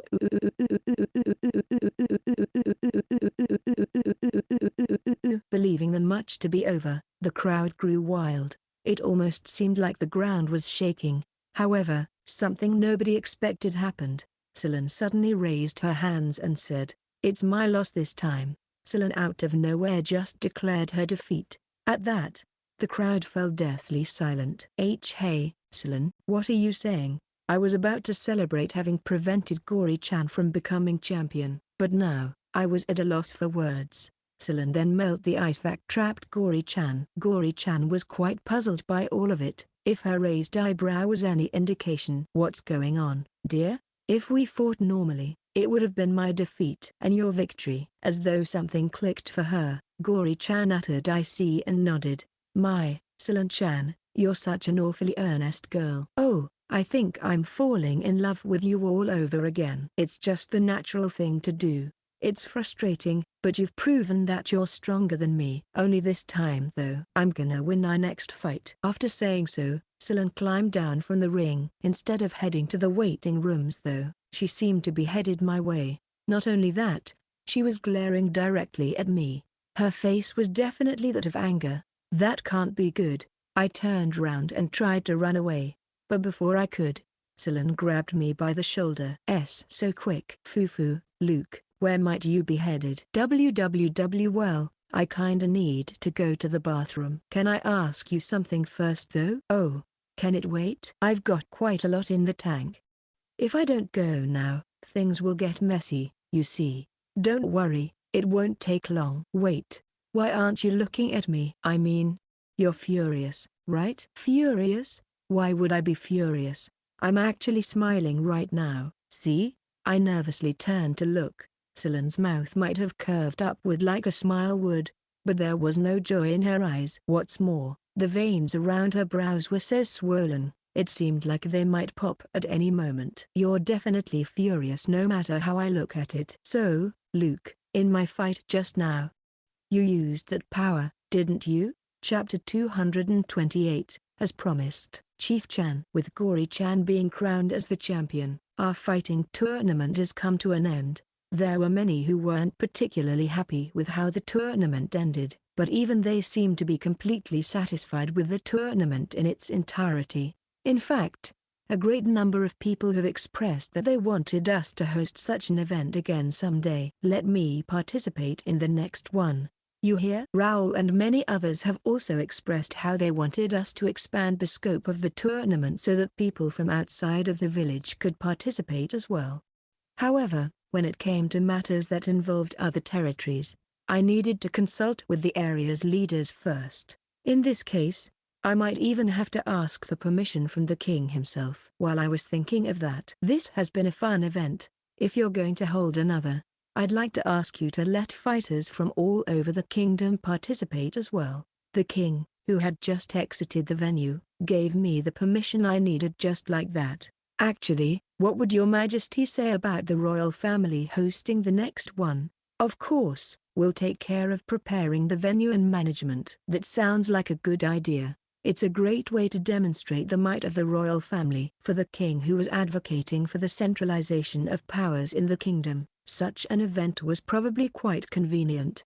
Thanks to that, he easily agreed to my proposal. However, there's one thing I'd like for your side to take care of. The champion's prize.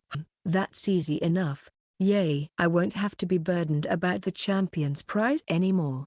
But this village, it can't be denied that there are so many here who possess a gift. I hope they don't get marked by the church. But, is something the matter, Your Majesty? Oh, no, it's nothing. Well then, I suppose we should hurry back to the capital now. We have been gone for 4 days, so the amount of work to be done has surely piled up. Despite the princess throwing a little bit of a tantrum, saying something like "but I don't want to return yet," the king's party returned to the capital via train that very same day.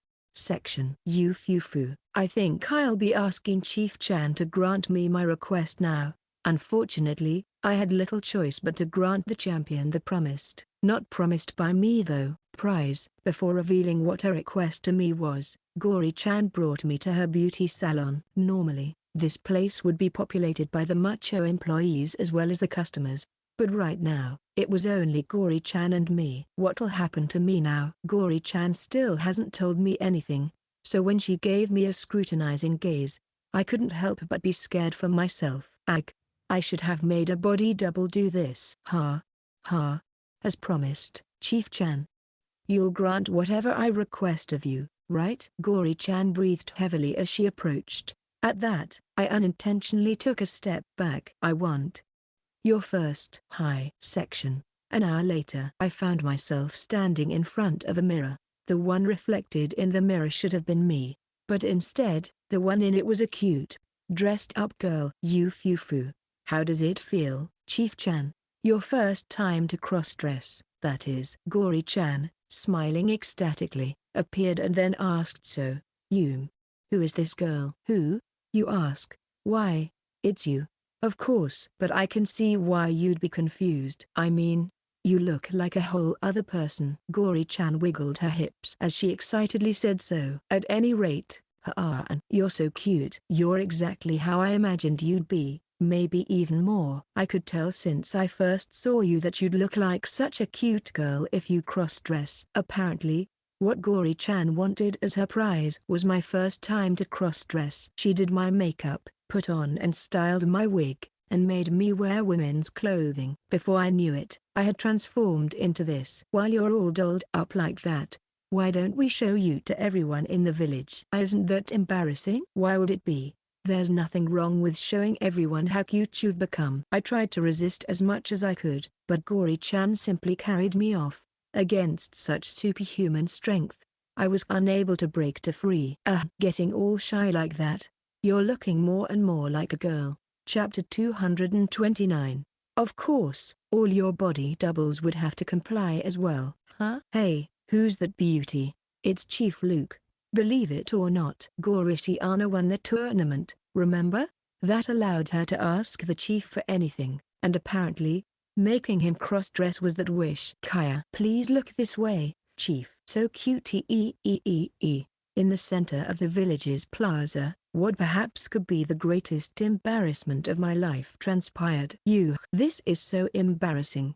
Unfortunately for me, there was a large number of people when I walked there looking totally like a girl. Actually, more and more people were coming after they got wind of what was happening. What can they find so amusing about seeing me cross-dress? Or, his face is so red. He's so cute. I think I can see him only as a girl now. You know what I think? Maybe he was a girl all along. Yeah, that's a real possibility. No, it's not. I have always been a boy. Mommy, why does the village chief look like a girl? Well, you see.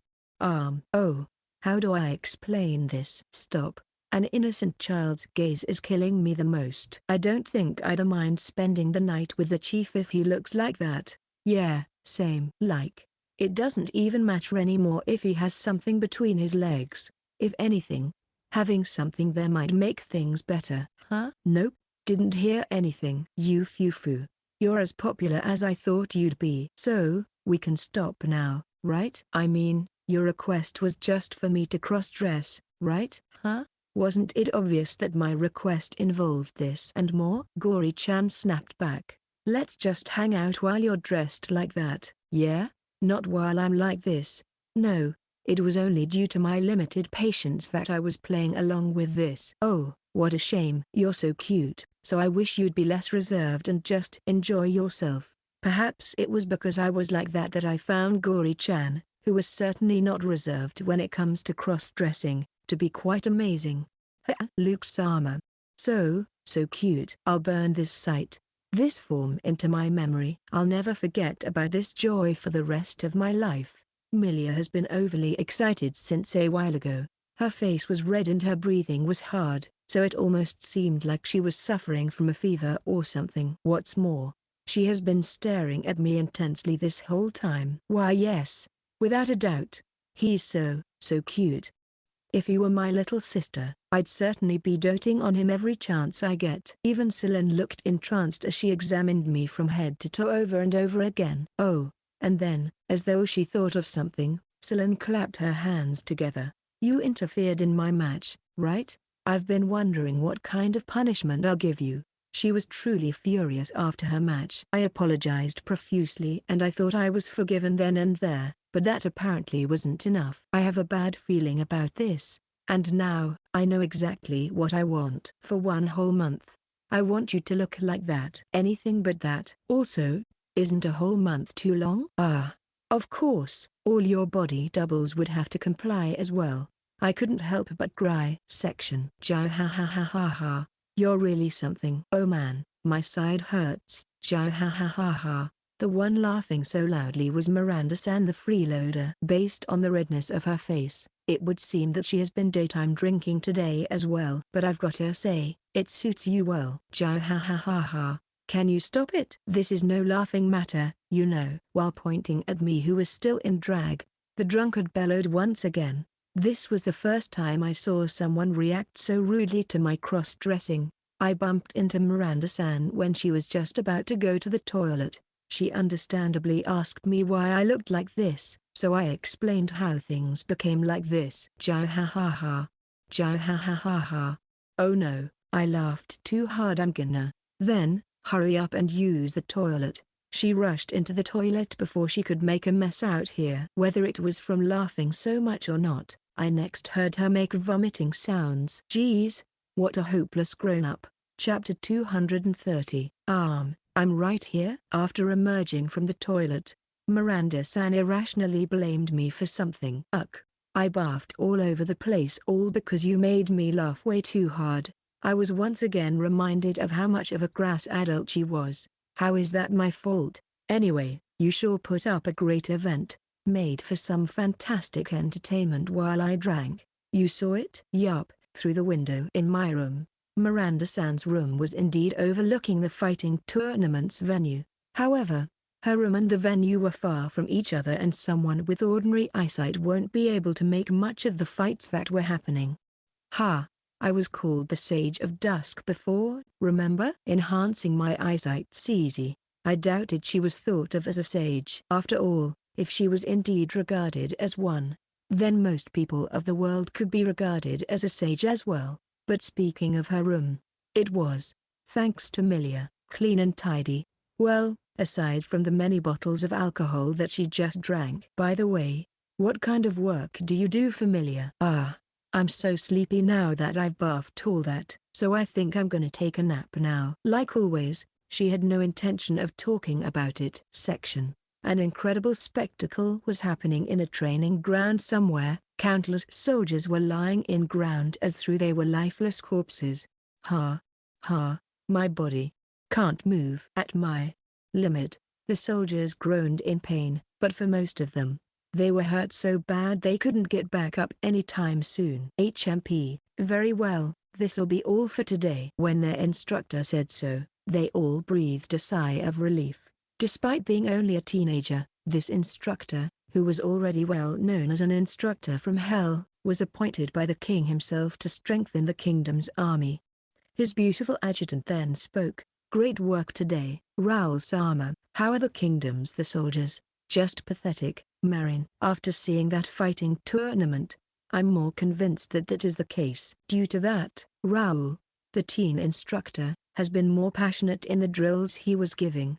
That said, thanks to this training ground, they're far better than when they started. It seems so. Nevertheless, I find this place to be odd. That training here can make people improve so much more than if they trained elsewhere. It's because this is one of the facilities that Luke built. Not only were Luke's buildings built instantly, they also came with mysterious, special effects. Oh, yeah, now that I think about it, maybe I should ask that guy to rebuild the soldiers' barracks. That way, the soldiers will be able to recover from fatigue more quickly, which will then allow them to focus more on their training.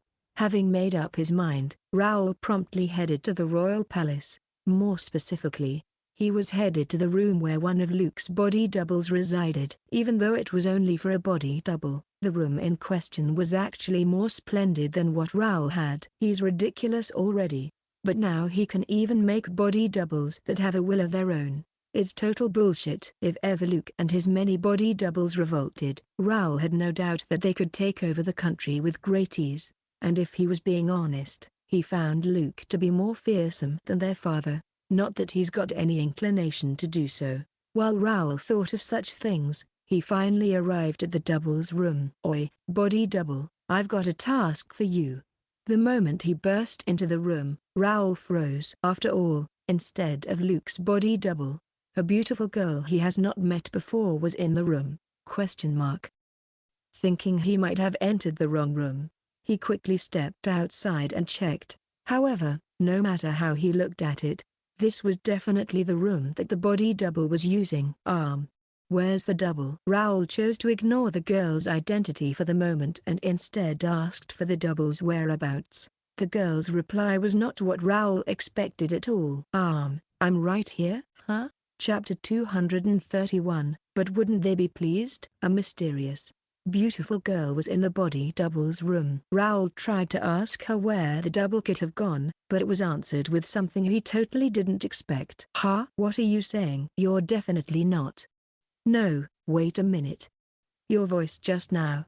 No, yup, I'm the double. Raoul was shocked, and when he looked closer, he realized that the girl did look like Luke. Why are you in that get-up? Because the real Luke told me so. What's that guy thinking? I guess I should also mention that the real Luke also looked like this. This is making less and less sense. Despite saying so, Raoul thought this in his mind.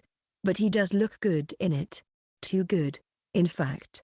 See, could he have been a girl all along? I mean, he always had a girlish face.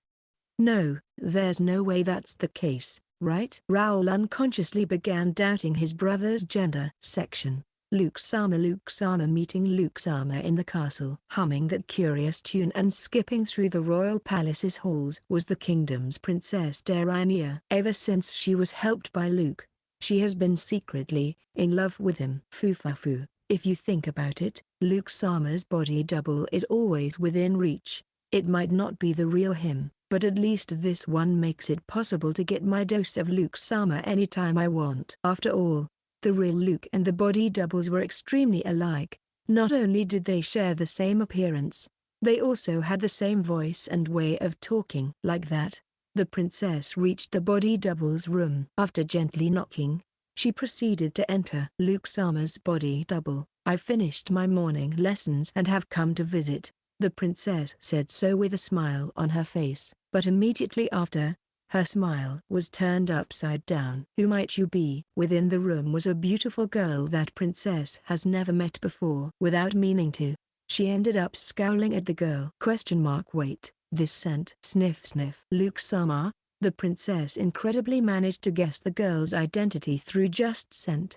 As similar as your scents might be, I know that you're Luke Sama's body double and not really him. I've been sniffing his scent while he was beside me during the fighting tournament. After all, without anyone asking her to, the princess explained so.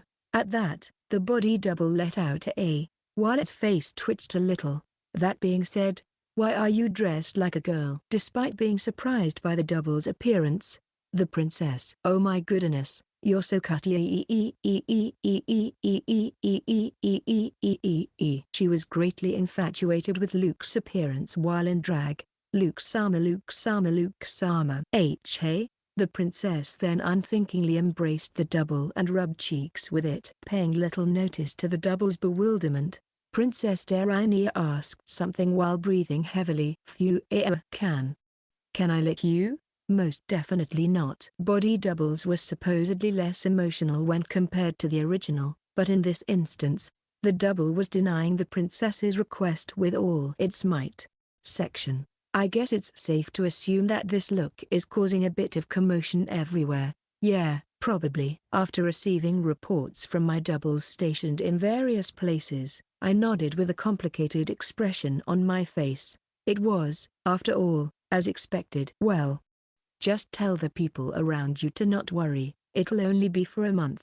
No, I did tell them that. But, do they find it unbearable? Actually, the double hesitated at first but proceeded to tell me something. Rather than just a month, they say they want this to last for longer. Absolutely not. It was already too embarrassing for me to look like this for a month, so any longer was just impossible.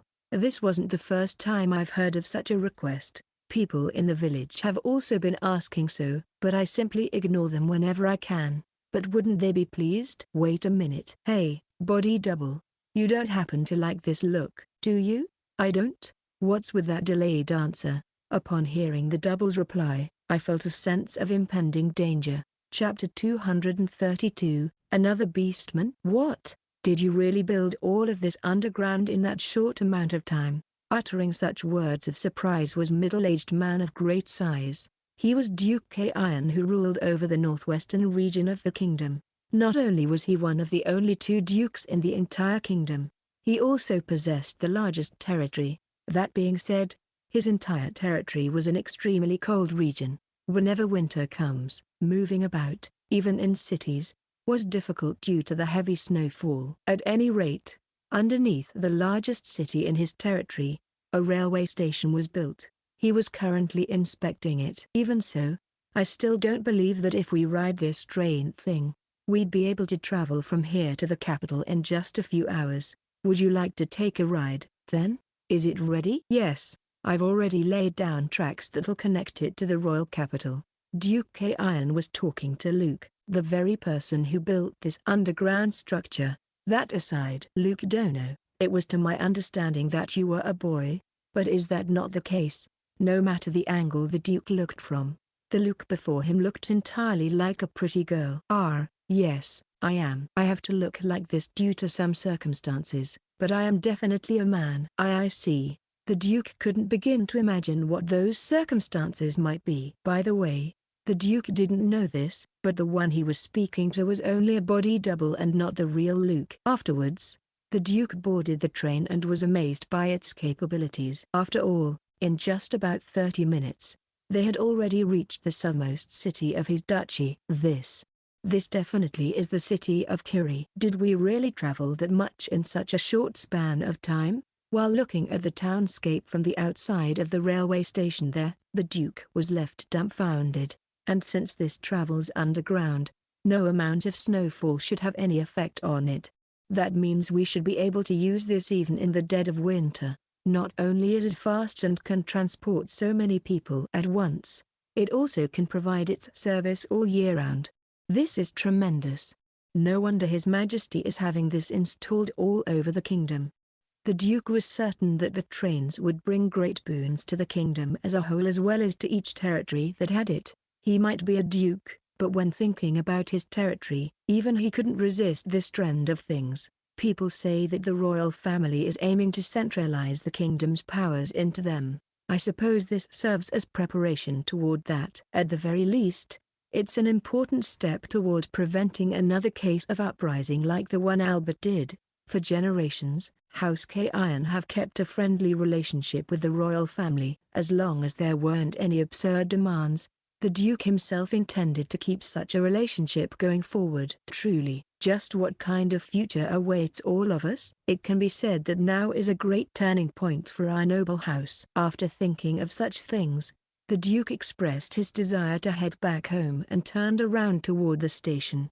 "Let's go back in an easier way, okay?" "What do you mean?" In the next moment, the sight before the Duke became that of his castle. "It's teleportation." "We didn't even need the train," the Duke groaned. "But at that same time, damn it, let go of me. Don't resist and just be quiet." When the Duke turned around toward the source of those shouts, he saw soldiers dragging along someone they arrested. Upon closer inspection, the one resisting the arrest and making a fuss was an all-too-young girl. "Another beastman?" The Duke said so and sighed. "A beastman? Have you perhaps never seen one before?" "Well, that girl there has beast-like ears, right?" "Indeed. That and their tails are the beastman's most distinguishing characteristics. Their kind live somewhere north, beyond my duchy. For many years, they have been a pest to my territory due to their raids to our villages and cities. Due to its position, as well as the fact that the land stretched widely from east to west, this duchy served as the kingdom's breakwater against the invasion of the beastman race." Such a role, as to be expected, was not easy to accomplish when they had no idea when or where the beastman might strike. As such, it was difficult for the Duke to deploy soldiers anywhere outside of the duchy. That was true even back when the royal family requested assistance to repel Marquis Albert. Capturing the physically strong beastman is quite a difficult task, but every now and then, we're fortunate enough to do so. In order to extract information out of them, I have ordered my soldiers to bring and detain them to this castle. Chapter 233. Nope, I built it just a while ago. Damn it. I can't believe I, of all people, got captured by these humans. The girl in the castle's dungeon cells cursed at her blunder. She had a beast's ears as well as a beast's tail. Individuals who had such features were clearly not human beings. They were what was known as beastmen. They lived further up north, outside of the Kayan duchy. Their land was barren, so they would frequently raid human settlements in order to steal the humans' produce. They would often meet retaliation from the human soldiers, but thanks to their physically strong bodies, capture was a rather rare event. Yet, it still does happen. Such was the case of the girl in the castle's cells. She, who turned 16 this year, has been a part of the raiding party ever since she was 12. For every single raid before, she has somehow managed to escape. This time, however, she fell for a trap set up by the humans and got herself captured. Due to the trap, she was unable to move and had to be left behind. It might seem a bit heartless of her companions, but that was their agreed-upon rule from the very start. There was no use complaining about it. What'll happen to me now, I wonder? She has been imprisoned long enough to go from blaming herself for her blunder to being anxious about her fate. She knew of people who got captured by the humans, but to her knowledge, none of them has ever come back. She didn't know whether they killed, turned to slaves, or something else, but she knew in her heart that she would never get to see any of them ever again. It's not like we think pillaging's totally alright. But this used to be our land, you know. You humans kept driving us further and further north. The further north one goes, the further barren the soil becomes. Unable to grow crops no matter how hard they tried, the beastmen gave up on agriculture altogether and instead focused on hunting to secure their food supply. However, even though they were called beastmen, they couldn't live off of meat alone. And so, seeing no other alternatives, they resorted to stealing the crops grown by the humans. There were various sub-races of beastmen, so it wasn't easy to make any generalization about them. However, at least for the feline beastmen like her, they definitely didn't do the raids out of simply wanting to attack the humans. "Hello!" Exclamation mark. While she was still within her cramped jail cell, she suddenly heard a voice from behind. This shocked her so much, her heart skipped a few beats. With beast-like agility, she hurriedly jumped to the other end of the cell while turning around. Who are you?" Sorry for frightening you. You don't have to worry, miss. I didn't come to hurt you." "You're a human child?" At the sight of the one who spoke to her, she was left dumbfounded. After all, it turned out to be a human girl who was a few years younger than her. Moreover, the said human girl looked quite fancy and cute. She didn't sense any hostility from the human girl. Nevertheless, she kept her guard up and assumed a combat pose. "How did you get in here?" The entrance to the jail cell was on the opposite end of where the girl was. Moreover, she didn't sense, hear, or smell the girl until the moment the girl called out to her. I came in through the staircase here. There was a staircase there all along?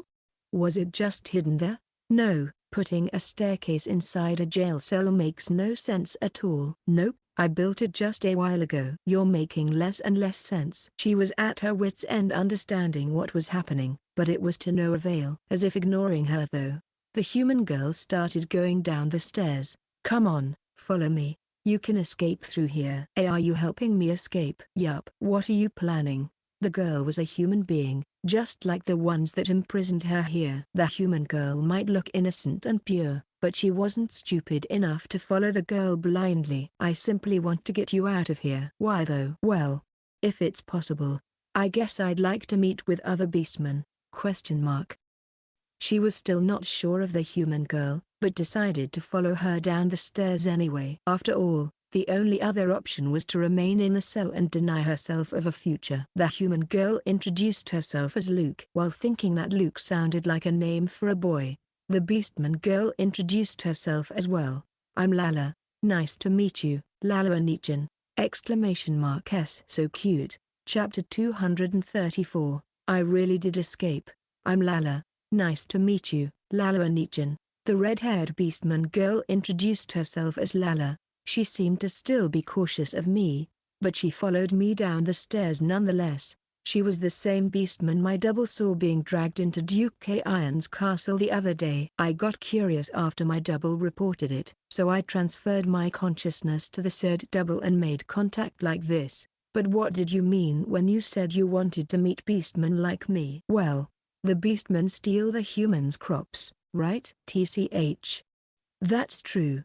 But we only do so because you humans have driven us so far north that we're unable to grow our own crops. She shouted so in the underground tunnel. What I said must have sounded like I was admonishing her and her people. I'm not criticizing you. I mean, whatever it takes to survive, right? Why yeah. Lala-san said so as though she was surprised that I was being understanding. How about trading for the crops? Was that not possible? Humans detest us to the very core, so even if we tried to trade, they will likely not accept any of our offers. Is that so? Apparently, way back then, we used to really attack the human-controlled territories with all our might. It was all for nothing as we still ended up being driven up further north. However, in the course of it all, we had slain many humans. Some humans to this day still hold a grudge against us for that. I see. But the humans have slain many of us too. I've even heard that you used to hunt us down like we're mere game. To say that humans and beastmen were at odds with each other seemed to be quite a bit of an understatement. What use is there saying such things to a child? Sorry, I shouted. Lala-san regained composure and apologized like that. It's all right, but anyway, so long as you can grow your own crops, you won't have any need to do those raids anymore, right? Yeah, sure. But the land we live in is so barren, there's no chance we can grow our own crops. Their land felt kind of like the wasteland where the village was. Also, the wasteland and the land were quite close to each other, almost at each other's flanks even. Once we go up these stairs, we'll be outside the castle. I really did escape. While talking like that, we climbed to the surface. To our backs was the duchy capital's walls. We had traveled underground all the way from the Duke's castle to the outside of the city where there were no guards. Of course, in order to not get discovered, I eliminated any evidence. So, mind leading me toward your village? You really plan on following me up to there? It's a good distance away from here, you know. I don't know how long it'll take me to cover the distance, let alone a young human child. It's all right. I can make us a road that'll allow us to walk faster. I immediately built and extended a road in front of us. A cobblestone road reduces fatigue and improves movement speed. What? Why is there suddenly a path here? Let's walk along this road, okay? You're just walking casually, so why are you so fast? Hey, wait for me. Whoa! In Lala-san's panicked attempt to catch up, she exerted too much forward momentum that she ended up falling down. See? Fast, right? What the heck is this? Like that? We walked along the road for a few hours. Before long, we exited the duchy and reached the beastman's land. It wasn't the wasteland my village was in, but it was certainly barren as well. Moreover, even though it started snowing only a little while ago, the ground already had a thin layer of it. That way. We continued to head north, making turns whenever Lala-san said so. Of course, I extended the road according to her guidance. Eventually, I saw something that resembled a settlement. I didn't think we'd arrive so soon. Even if I ran with all my might and without any worry about the girl keeping up, I still wouldn't have made it here so quickly. Is that your village? Yeah, that's where we're living at the moment. At the moment, we don't really settle anywhere, you see. I mean, we can't grow crops, so we don't really have any strong reason to remain at any one place. Plus, settling makes it more likely to be attacked by humans. Chapter 235. There's no way a girl as cute as her can be a man, right? Almost hidden by walls made of earth was a collection of tents, the kind that were used by nomads. Lala, you're back? I thought you've been caught by those humans? Upon seeing Lala-san, the community's beastmen were greatly surprised. How could they not be when they believed that it was difficult, if not impossible, to return once they were captured by the humans? And who is that girl beside you? Wait, she doesn't have ears on the top of her head. Isn't she a human? Their surprise then became confusion when they noticed me. However, probably due to my childlike form, and also looking like a nicely dressed girl, the beastman chose to observe first rather than take immediate action. I'm already 14 but I still look like a child. Why hasn't my body grown any bigger?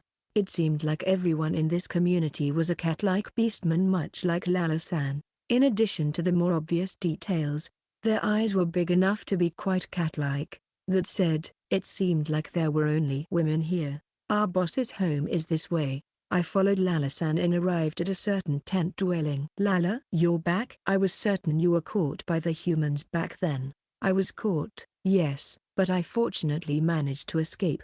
The woman inside the tent looked a lot like Lala-san. She looked like she was in her mid-20s. She was taller than Lala-san and also gave off the impression that she was very strong-willed. Her abs were well chiseled too. There was no one else within the tent, so I assumed she was the boss Lala-san referred to. But just when I thought the two of them were having an emotional reunion, you idiot Jaya, the woman suddenly sent Lala-san flying. I told you so many times to be careful of traps, yet you still let yourself get caught in one.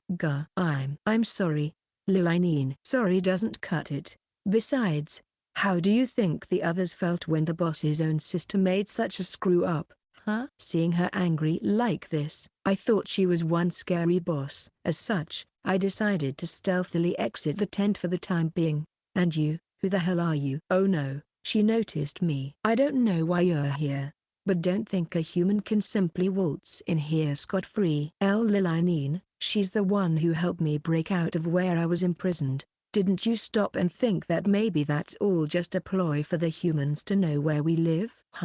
She seemed to be a highly cautious person, but then again, a boss who was responsible for the lives of those in her gang needed to be, I suppose.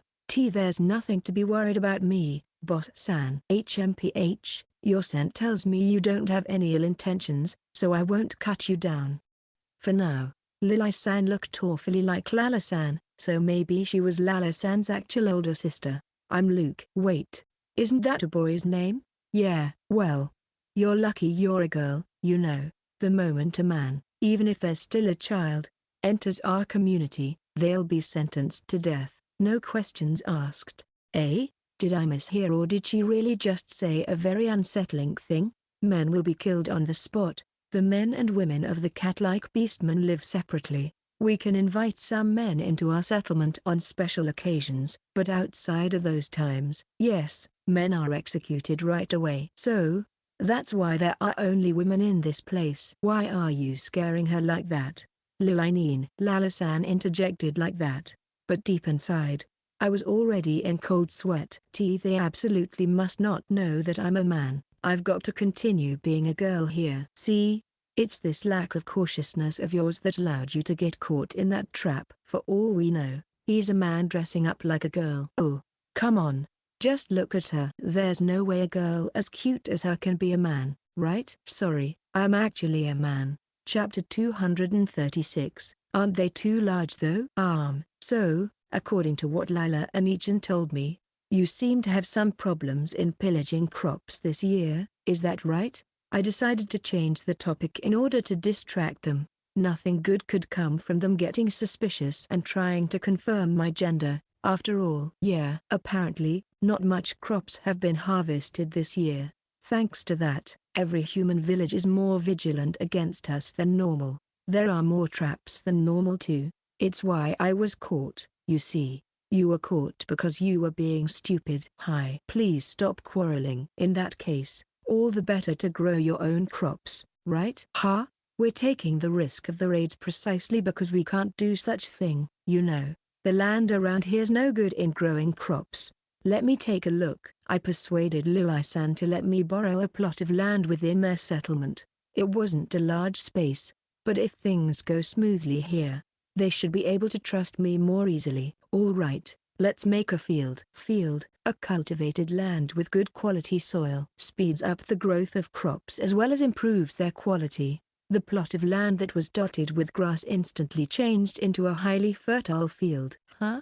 Ignoring the dumbfounded Lilai-san for now, I used facility upgrade to greatly improve its capabilities to make the crops planted on it grow faster, make the crops have better quality, and improve the workers' labor efficiency. All right, now to plant the seeds. Lala-nichan, can you help me with that? Yeah, sure. Lala-san has seen me build the roads from before, so she recovered right away. As such, I decided to ask her to help in planting the seeds I brought from the village. Whoa, what the heck? I'm moving so much faster in this field too? Thanks to our improved labor efficiency, we finished in just a few minutes. I think it should begin to sprout in 30 minutes. As for the harvest, we should be able to do that in 3 days. After 3 days in the plot of land that I turned into a field, a large number of crops have grown enough to be harvestable. Not only were there more crops than what one would usually expect, each one was bigger than normal as well. Thanks to that, the ground couldn't even be seen anymore. There were supposedly about 300 beastmen in this settlement, so even this small of a field might be able to feed them for a while. Crops really grew.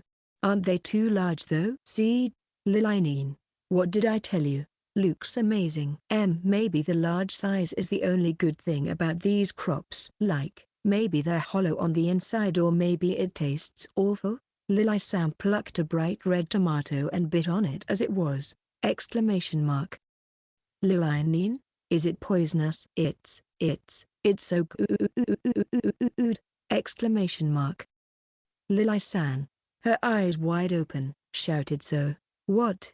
This is so sweet, and yet, it's also quite sour. What's more, it's fresh and pulpy. I've never eaten a tomato this good. After hearing her shout so, the other beastmen scrambled to grab a crop of their own. The food shortage must have left them terribly starved. So good. Upon biting into the raw vegetables they picked, each of them let out a voice of amazement similar to Lilai-san's. I couldn't have imagined that we will be able to get this many vegetables. And we didn't have to risk our lives too. And it's so delicious. We don't have to worry about the coming winter anymore. The female beastman said so as they harvested the crops and prepared them to make a meal. Oh, in that case, you should use this. I then built an outdoor kitchen. Outdoor kitchen, a roofed kitchen installed outdoors, improves labor efficiency as well as the food's taste. Where did all these come from? What is with this place? Everything seems so easy, plus I somehow work so quickly. At this rate, we'd be able to make lots of tasty dishes. Chapter 237, You Kinda Stink. It's so good. How did this taste so good? It's my first time to eat something this delicious. The beastmen were in disbelief by the taste of the food they prepared themselves. They were all girls, but their way of talking was rather crude. But then again, they were beastmen, so it might be unfair to hold them to human standards. At any rate, that was their food situation resolved. Like this, their days of pillaging should be behind them. But I said so while not realizing that I was pinching my nose. Yeah, to be honest. This settlement kinda smells. What's wrong? Why are you frowning like that? Well, Lila and Ijin, you see, I've been holding this back for as much as I can, but I think it is to be said now. You kinda stink. That's a horrible thing to say, you know? It might be natural for a beastman's scent to be a bit intense, but this was beyond that. It was almost like they just never washed their bodies. There wasn't any water well in their settlement, so they probably had to resort to using collected rainwater or something like that as bath water. As for quenching their thirst, they apparently primarily drank the milk of their livestock. So, I guess the next thing I should make is a public bathhouse. Public bathhouse, a bath for everyone. The villagers using it has their health improved and preserved, their fatigue relieved, and have their village bond level enhanced. What is this building? It's a bathhouse. Sorry, a bathhouse? She apparently didn't even know what a bathhouse was. It's a place where people can wash and clean their bodies. Like I said, you kinda stink, so why don't you get rid of it here? For someone with such a cute face, you're really harsh,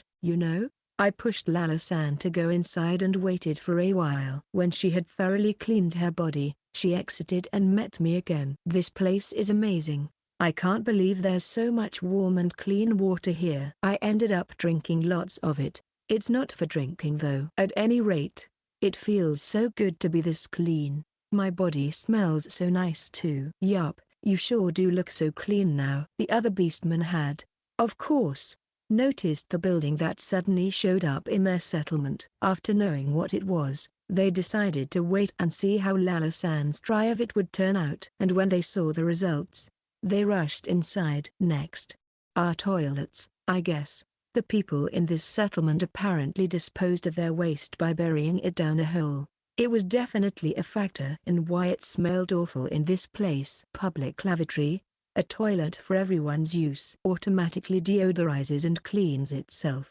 What's this? Huh? A toilet? Oh, I see. But isn't this too clean? Is it really okay to do our business here? Yup. And you see that lever there? If you push down on it, water will come down this bowl to flush away what's in it. I see. Then, let me try it right now. Hey, don't suddenly take off your clothes. Also, close the door. We're all girls here, so what's the big deal? After I explained how to use it, I quickly exited the public lavatory. What's this? Huh? Water comes out of it? Of course. The toilets came equipped with bidets. But this isn't so bad. Section. I have made the settlement clean and sanitary. The beastmen were also using the bathhouse each day and were now smelling fragrant like the soap they used. I also did other changes to the settlement, but I tried to keep those changes to a minimum. I just thought it was better to preserve their culture as much as possible. One other change I did was to remake the earthen walls that surrounded the settlement into one made of stone. I also built a small house, which I used for the duration of my stay here. Lala-san did offer to let me live in the tent she was using, but yeah.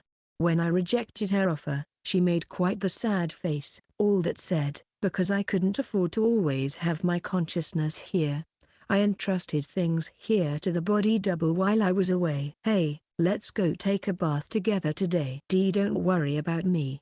As you can see, I'm clean already. Lala-san had asked me several times to take a bath with her, but I, obviously, couldn't accept. Sniff sniff, that's strange.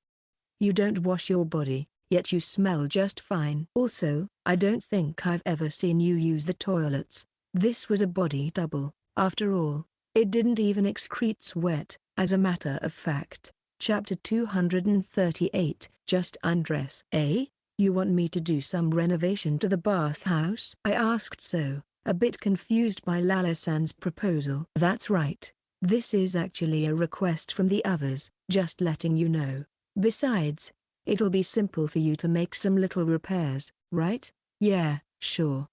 But can you at least tell me more details? I think it's better you see it yourself. Is that so? At any rate, you should let the others know that the bathhouse would be closed for the meantime. No one can use it while you're doing that? Is that really necessary? Yup, It very much is. It was extremely troublesome to make changes to a facility while people were using it. And so, we suspended the bathhouse's operation the next day. So, where is the thing you want me to fix? It's further inside, in the baths. With Lala-san in the lead, we passed through the changing room and entered the bath proper. The baths here were quite large. The largest one here was comparable to the communal baths in a traditional Japanese inn. Maybe about 50 people at once could submerge themselves in it. In addition to the indoor baths, there was also an outdoor one. The beastmen seemed to love the open-air bath as well. Take a look at that bath over there. When I tried to inspect a particular steaming bath, splash. Lala-san suddenly pushed me from behind, leading to me falling into the bath headfirst. Bwah. What did you do that for? Ha ha ha. I just wanted to get in the bath together with you. Then all that talk about making some repairs. Yup, that was a lie. Drenched like that, I glared at her intensely. And yet, Lala-san talked as though she didn't feel an ounce of guilt for what she has done. I mean, no matter how many times I've asked you, you still won't bathe with me. That doesn't mean you should force me like this. Wait, why are you taking your clothes off? Do I even need to say it? So that I can take a bath with you! Exclamation mark. Lala-san all of a sudden began taking off the clothes she was wearing. Naturally, I hurried to turn around. Splash. By that sound, I assumed she has entered the bath as well. Hey, what's the deal? We're all girls here, so no need to be shy. Because I'm a man. Not that I can tell you that now. Wah. I was still facing away, so I was quite surprised when she hugged me from behind. If the soft sensation pressing against my back was any indication, it would seem Lala-san was now completely naked. Come on, you two. Hey, worse yet, Lala-san was forcing me to undress as well. You shouldn't use the bath while you're clothed, right? That's the very first rule you told us. Don't you remember? But whose fault is it that I'm here at all? Don't worry about the details, just undress. As expected of a beastman, she had overwhelming strength. Try as I might, I ended up butt naked in the bath. Even so, I tried to cover the important bit as much as I could. There you go. Feels good, doesn't it? After we're done, your skin's gonna be all glossy. I know that already. Well, I suppose you would. Hey. Don't cry. I'm sorry, okay? I just thought that since you humans have these baths, you guys didn't really care about being naked. Now that things have become like this, I decided to act like someone who was embarrassed of being naked around others. To that end, I faked some tears and distanced myself, almost like she thought she did something wrong. Lala-san began apologizing. You see, when I entered the bath with the others, we were somehow able to grow even closer to one another. I wanted to grow closer to you too. So I see. I appreciated the thought, but since I was hiding the fact that I was a man, it was more of an inconvenience to me than anything else. So it is. This place not only makes our bodies clean and all that, but even makes us more united. What? Lili-san, you're here too. For some reason, even Lili-san was in the bathhouse. She was stark naked too. Her body was quite slender but also well-toned. The only thing that didn't fit that description were her incredibly large breasts. No, I shouldn't look for that reason. Why not join us for a little while? Truth be told, the thought of escaping through teleportation seemed so appealing to me. I held myself back though because doing so would only make me more suspicious. Yeah, I should let the double handle this and return to my real body. Chapter 239. Why do you look so annoyed? What? A group from the men's settlement has arrived? That day, people who represented the men's settlement arrived in the women's settlement. Upon hearing so, Lili-san, the boss, snorted. I bet they're after the same thing as usual. Don't they know by now I'll never agree to that no matter how many times they come here? Go and tell them to bugger off. Their boss is with them? TCH. I guess we can't just send them away now. What a hassle. Despite her annoyance, it seemed like her plan was to meet them. Did they do something? It's just that they've asked for our groups to unite and become one. I've always rejected their requests because the whole thing's full of risks and offers no benefit to make up for it. What little benefit it has, It can be accomplished by meeting up with them when it's mating season. By risks, she probably referred to being attacked by humans. So long as the men and women lived separately like they were currently doing, they believed there was no need to worry. Also, it would seem that outside of breeding season, the females didn't look for the company of men. It was possible that beastmen in general didn't give much priority to romantic feelings. Well, there are those of us who sneak out to meet with men though. By the way, I heard that if one was born a boy, they were permitted to live within the women's settlement only until they turn 3 years old. After that, they get sent to the men's settlement. As such, it would seem that the bond between parent and child was also rather weak. After a while, 3 male cat-like beastmen entered Lily-san's tent. There were only 3 of them, as that was the maximum number that were allowed to visit at the same time. The one in the middle is their boss. I believe his name's Gaga. Lala-san informed me so. We had exited the tent and were only peeking inside through a gap. The boss of the men had quite the brawny physique. Rather than a cat, he looked more like a tiger or a lion. So, what did the men's boss come all this way for? Before that, answer me this. What's going on here? I was surprised when I saw that stone wall around your place, but more than that, I was shocked to see everything inside was so clean. Plus, it's almost like there's no food shortage this year given how all of you look so plump. HMP, is that any way to ask somebody a question? Ha, you're the same as ever. The 2 bosses didn't look to be on good terms with each other. I prefer you this way though. Makes me want to do it with you more when the next breeding season comes. I'm sure you'll bear me a healthy kid. Shut it, you creep.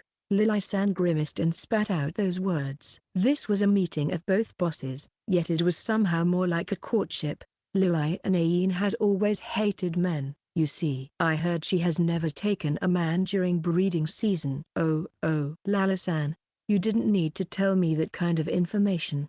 You came here just to say that? It's a waste of time to continue this conversation then. Go and leave right away. I'll get to the point then. Why don't we combine our people? No. Wait.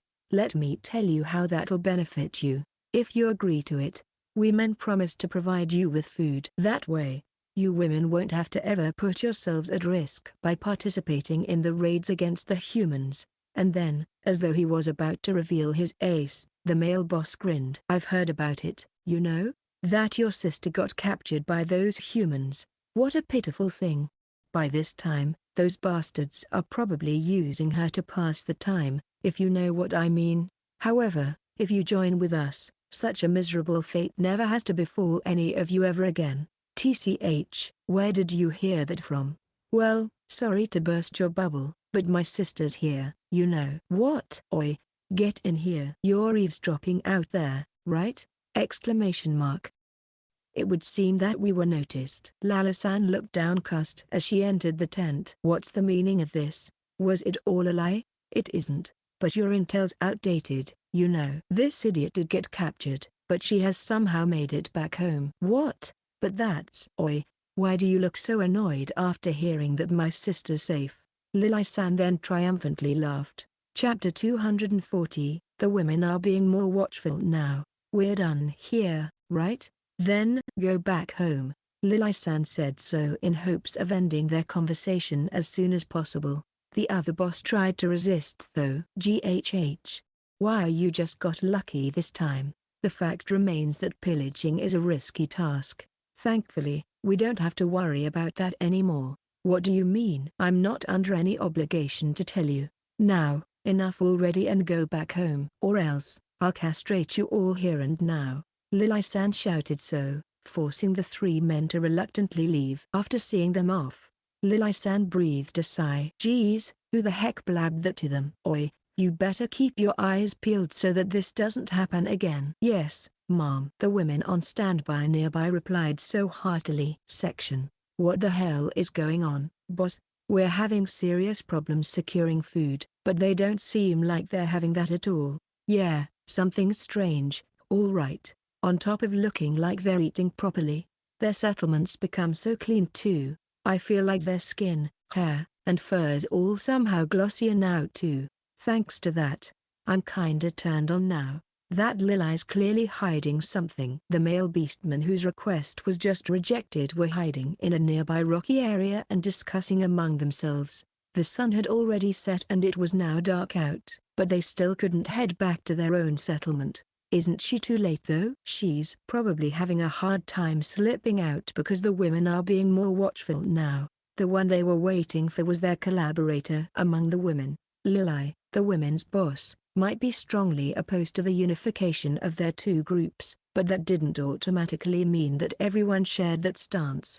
And among those women, there were those who supplied the men with information. Sorry I made you wait. Finally, they were so vigilant, you know. It was hard for me to find the right timing. Like that, the collaborator shared the incredible things that has happened within the women's settlement recently. Oi, you being serious right now? I'm not kidding you one bit. Can't blame you though. I was sure I was dreaming when I knew of those things. A mysterious human girl, huh? It's certainly hard to believe at first, but if we assume that it's all true, it'll explain a lot about the changes in the women's settlement. Thanks to her, our way of life has completely changed. We get to eat until we're full every day, and we also get to clean our bodies. There's no longer any need for us to risk our lives by going on raids. For the men who were feeling hunger even now, the thing they envied the most was the ability to get food with ease. Thanks for telling us. Fufu, you're welcome. And, Gaga. There's the next breeding season, but, with an excited face, the collaborator leaned in close to Gaga, the men's boss. The reason she was going against her group's rules and leaking information to the men was that, frankly, she was in love with Gaga. But if you're up for it, we don't have to wait that long. We can do it now as well. Typically, outside of their breeding season, beastmen didn't really seek the company of the opposite sex. However, as to be expected, there were exceptions. The collaborator was one of them. But right after finishing her proposal, the collaborator grimaced and hurriedly distanced herself. On second thought, I think I better get back now. It'll be a problem if they check inside my tent, you know. The collaborator suddenly became aloof and told Gaga so, and without even waiting for a reply, she began to head back. It was almost as if she was escaping from them. Despite finding that to be odd, the men simply continued talking among themselves. Well then, what should we do now? Based on what we've been told, it seems like it's now impossible for Lily to agree with us anytime soon. Yeah, we're done playing nice. What do you mean? Cuckoo. We're gonna bring them to heel. I've got a good idea for that. That human girl might be worth the trouble she has caused us. Like that, the men have decided to use force. Section. Have they always smelled like that and I only noticed now? After separating from Gaga and his group, the collaborator calmed down and thought so. Likely due to her own body being clean now, she found Gaga's strong body odor to be disturbing when she leaned in close to him. Chapter 241. I'll help you out. It's an emergency, boss. The men. They're attacking our settlement. What did you say? Upon being given such distressing news, Lily-san grimaced. TCH, that Gaga. I underestimated his stupidity. Very well, let's turn the tables on them. Apparently, the fighting capabilities of men and women were generally of the same level from the cat-like beastmen. Men might have more raw physical strength, but the women made up for it with their agility. There didn't seem that much of a difference between their numbers as well. As such, the one defending should have the upper hand. In fact, that was the reason why Lily-san didn't imagine that the other group would resort to such forceful means. However, after climbing the observation tower I built and checking the enemies, Lily-san was shocked. No. It can't be. The dog-like beastmen? The male cat-like beastmen weren't the only ones attacking, it would seem. For some reason, among them were dog-like beastmen as well. And now that the enemy side has more numbers, this battle could go either way. Gaga. What's the meaning of all this? Kukaku. You only have yourself to blame. Lily. All because you didn't agree to what I proposed. Are you kidding me? Who in their right mind would accept your one-sided demands? The two bosses shouted at each other like that. There was quite a distance between them, yet they could hear each other well enough. What fantastic hearing. If you surrender now and swear servitude to us, We'll spare you the collar. Oh, shut it. We'd never surrender to the likes of you. Q haha. Are you really in a position to say that? Let's see how long that stubbornness of yours will last against us and the dog-like beastmen. TCH. But why are the dogs helping them in the first place? I then asked the pale-faced Lala-san who was beside me something. Are you guys not on good terms with the dog-like beastmen? Nope, not at all. In fact, there have been many times where, instead of helping each other out in securing our loot, we have fought over them. Which begs the question of why. Apparently, the men asking for the dog-like beastman's assistance was totally beyond anyone's expectations. Section Q Kaku. Just like we expected, that Lily's so confused at what's happening. Gaga said so while grinning widely. Thanks for the assist. More importantly, is what you told us really true? Yeah, no doubt about it. Just look at their stone wall. It wasn't like that before, you know. At least, not a few days ago. I bet you it's the work of that human I told you about. The leader of the dog-like beastmen was a keen-eyed man. He was a large man, about as large as Gaga. Moreover, he was someone who inspired great loyalty from his subordinates. As long as you have that human, you'd be able to get as much food as you want. If you want proof, just look at the women's plump bodies. They certainly don't look like people who are struggling with a famine. I'll give you that. And as we agreed upon, if you help us subdue the women, I'll hand over that human to you. And you swear that? Yeah, of course. And a man's word his bond, right? Besides, we'll have our hands full just disciplining the women. We won't have anything left to spare to go to war against you. Don't you agree? HMP. I can never trust you cats. But just this once, I'll help you out. The leader of the dog-like beastmen snorted and then said so to Gaga. Gaga could tell from the other leader's definitely thinner body that the dog-like beastmen were hit harder by the food shortage than them. In other words, the dog-like beastmen were desperate enough that they would have little choice but to get involved with the affairs of the cat-like beastmen they disliked so much. At any rate, the two leaders proceeded to issue an order to their respective gangs. Go. Ooh. With such a war cry, the combined forces marched toward the settlement. For a basically nomadic people, it was quite rare to see such impressive stone walls surround a group's settlement. That said, it's so easy to jump over a wall like this, it might as well be made of earth. The cat-like beastmen with higher physical capabilities jumped by use the back of their comrades as stepping stones. The wall suddenly extended vertically, causing those who jumped to crash into it. Chapter 242, Jump over the wall in one go. They're here. Everyone, engage them. Show them the might of women. Lily-san shouted her command to her gang.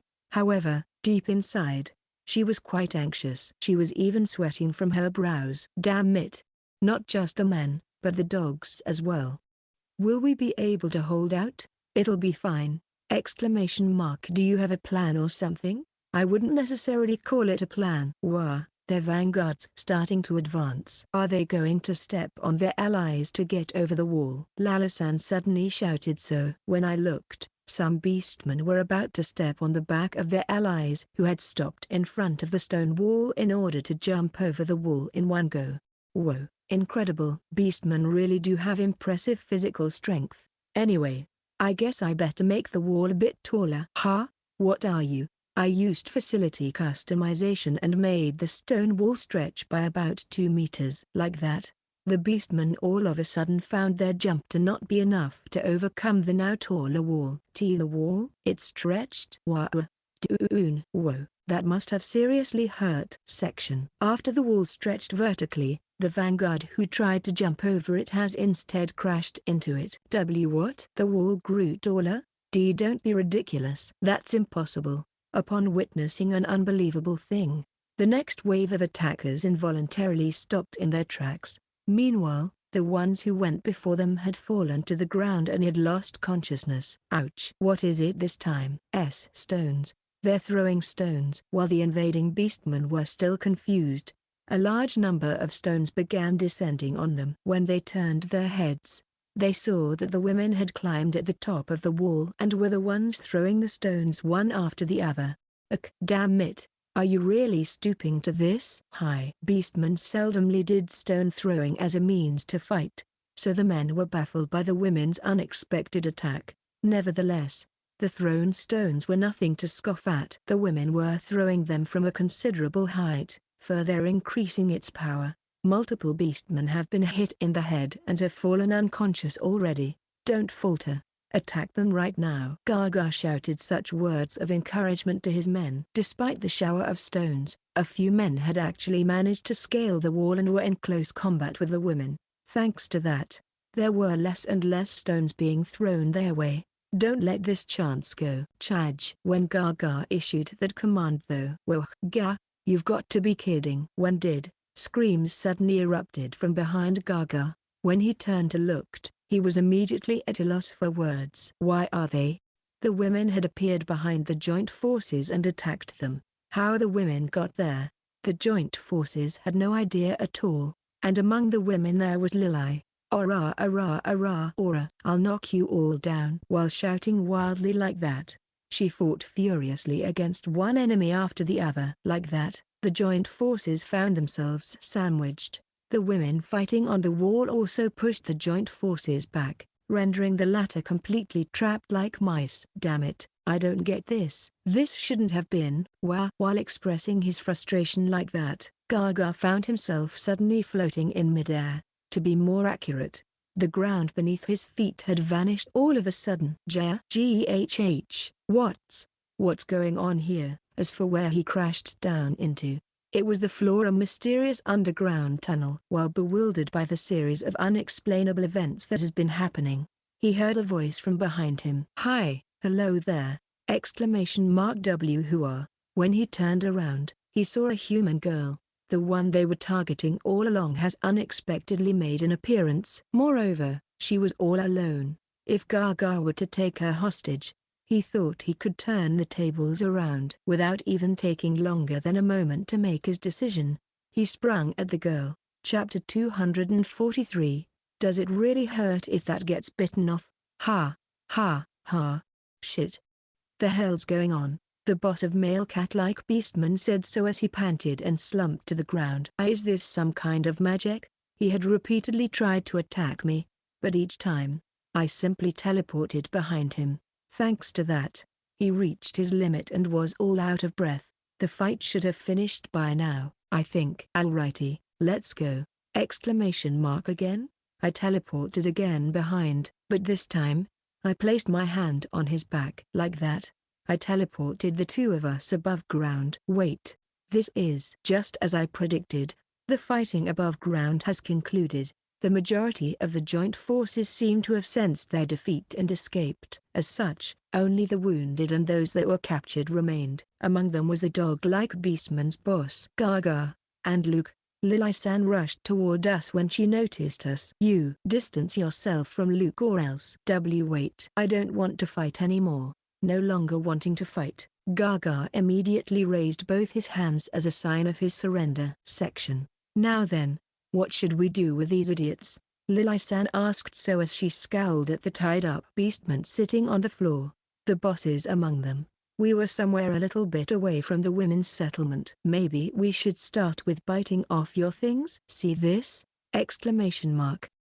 Lili-san threatened them by saying so and showing her fangs. In reaction, the men, perhaps imagining the pain, turned ghastly pale. To be honest, I too felt uncomfortable at that moment. Hey, does it really hurt if that gets bitten off? Lala-san asked so in an almost childlike manner. Of course, it does. Now, wouldn't that endanger the future of cat-like beastmen? Before I knew it, I wound up helping the men out like that. The female beastmen really did need the men in order to reproduce though. TCH, you have a point. I guess I'll just have to settle with making an example of those who masterminded this whole thing. Hi! A few people who seemed to be the ringleaders shouted their desperate pleas while bowing their head almost to the ground. I was just doing what the boss said. I even tried to stop him at first. I swear. Oi, quit the nonsense. You were so hyped from the beginning. In fact, I didn't even want to do this, but you see, The aggressive bunch were just making so much noise, this was all I could do to hold them back. The male cat-like beastman pleaded like that. Meanwhile, the dog-like beastman's boss stoically declared something. I have no excuse. The one who decided to help them as well as the one to persuade my gang was none other than me. All fault falls to me. Do with me what you please. However, I ask that you show leniency in your judgment on the others. No. It's not your fault alone, boss. We agreed to it. So we're at fault too. How do I put this? The dog-like and cat-like beastmen are so different. Huh. Wow, our men sure look pathetic compared to them. Lili-san said so with a look of disdain toward the male cat-like beastman. Fucking dogman. You sly bastards. Shut it, Gaga. Or do you want me castrate you here and now? Hi. At this rate, it really looks like he's about to be castrated. Well, you reap what you sow, I guess. I'll leave it to Lili-san decide on their punishment. Many of them are wounded, so whatever their punishment might be, I think it's better to treat them for now. All right, everyone. I'm going to be handing out potions for you to drink. Oh, wait, you're tied up. I saw no other choice but for me to pour the potion down into their mouths, starting from those who seemed more injured. Some of them protested at first because they thought it might be some kind of dangerous drink, but when they saw its effects, all of their wounds vanished in an instant. That guy had a broken bone. Give that to me right now. Having understood its effects, they immediately became more accepting of the potions. Lili-san, can I ask you guys to help me? Oh, yes. Of course. Chapter 244, and I'll castrate you right away. We lock up the two bosses until we were ready to pass judgment on them. As for the others, the decision was to let them go. Both bosses had a great deal of influence over their respective gangs, so we thought it was unlikely that we would suffer another attack. A few days later, Lili-san was ready to declare to the bosses their punishment. Let's start with the dog-like beastman. As long as you're the boss, if our group is ever put in danger, your group is to come to our aid, no questions asked. Are you sure that's good enough? Yeah, not like you can compensate us any other way, anyway. But you don't have any guarantee that we'll keep our word. Sure, but no matter how I look at you, you don't seem to be the type to break your promises easily, unlike Gaga over there. But, well, we do need a guarantee. Lili-san said so and then winked at me. With that cue, I stepped forward.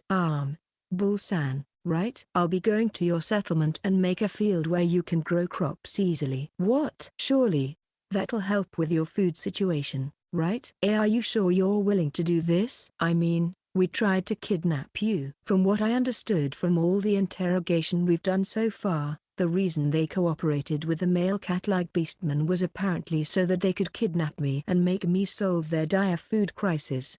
About that, you really didn't have to kidnap me, you know. If you had just asked, I would have come and helped your settlement. I could make something like a field in an instant, after all, but now, I'm going to have to ask you to keep your promise with the female cat beastman. If you break your word, I'll take it all away. I see. Then, you can be sure that we'll do everything in our power to keep that promise. Moving on, Lili-san turned her attention to the boss of the male cat beastman. It was already decided that I will also go to their settlement, but before we go through that, Lili-san required something from them. Gaga, step down from being the boss.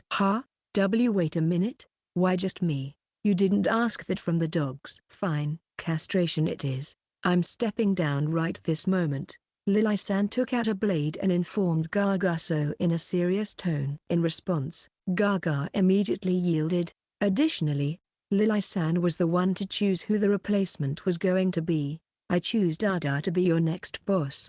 My little brother is a reasonable guy, unlike you who's nothing but a musclehead. He's strong too. He might still be young, but he should be up to the task of being boss. Him. I should make it clear that you are to support your new boss fully. If I hear that you're rising against him, just like with the dogs, we'll take away your fields. I get it. And I'll castrate you right away. I'll do anything you want, just please, don't. Section. All right, I'll be making the fields now. I had come to the dog-like beastman settlement. Unlike the cat-like beastmen, their men and women lived together here. Another difference with the cat-like beastmen was that they apparently had the same partners each time the breeding season comes. According to what I heard, they paired up with another from a young age and basically spent the rest of their lives in a relationship with that other person. A field really just. There are some seeds here. I'll leave it up to guys to plant and grow them. In 3 days' time, the crops should be ready for harvest. In just 3 days? Bull-san, the dog-like beastman's boss, was shocked. As a bonus, I'll be building a bathhouse and some toilets later. I called it a bonus, but since I did the same for the female cat-like beastman's settlement, this was rather standard by now. And just like back there, this settlement also has some sanitary issues. After I was done with making stuff for the dog-like beastman's settlement, I headed toward the male cat-like beastman's home. I've heard about you. I'm Dada, the new boss. Coming to greet me was a tall and slender lad.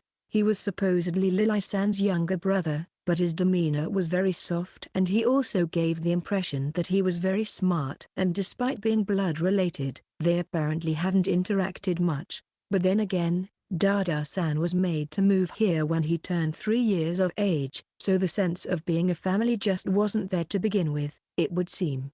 Just like before, I also planned to build bathhouses and toilets here. To that end, I surveyed the settlement. While I was doing so, I couldn't help but notice that there were more and more men looking my way. I thought that it was the usual case of being curious about the mysterious buildings that appeared out of nowhere. But, what a cute girl. She's human, but she's not that bad, ain't she? Drools. Wait a minute. They can't possibly be starting to get in heat, can they? Chapter 245, You should keep that look forever. When the other beastmen heard what happened with the cat-like and dog-like beastmen, they sent requests for help themselves. Of course, Luke happily responded to each one. Like that, the beastmen's food situation has improved greatly in only a short time, and since the beastmen had enough food, they didn't need to raid the duchy anymore. What is happening? I find it hard to believe that they solved their food crisis on their own and so quickly. Tilting his head in confusion was Duke Iron. He had received reports from his vassals saying that the raids from the beastmen had all of a sudden stopped and they had no idea why. This is just a rumor, sir, but according to it, a human girl has been using her mysterious powers and made the beastmen's barren land be able to produce a sufficient yield of crops. A human girl? Can it? No, that's impossible. He has been in the duchy responding to our requests this whole time. Duke Iron still didn't know that the Luke in his duchy was a body double. Whatever the case might be, the lack of the raids from the north was a welcome reprieve. And so, while still keeping an eye out for the beastmen's movement, they began their preparation for winter in earnest. Section. I'm finally free, I said so while raising my fist up. I had suffered so much emotional pain during this past month. Each day, I had to endure the inquisitive looks from those around me. I was unable to say anything. Whenever an innocent child asked, "Why are you dressed like that?" But never do I have to suffer through that again.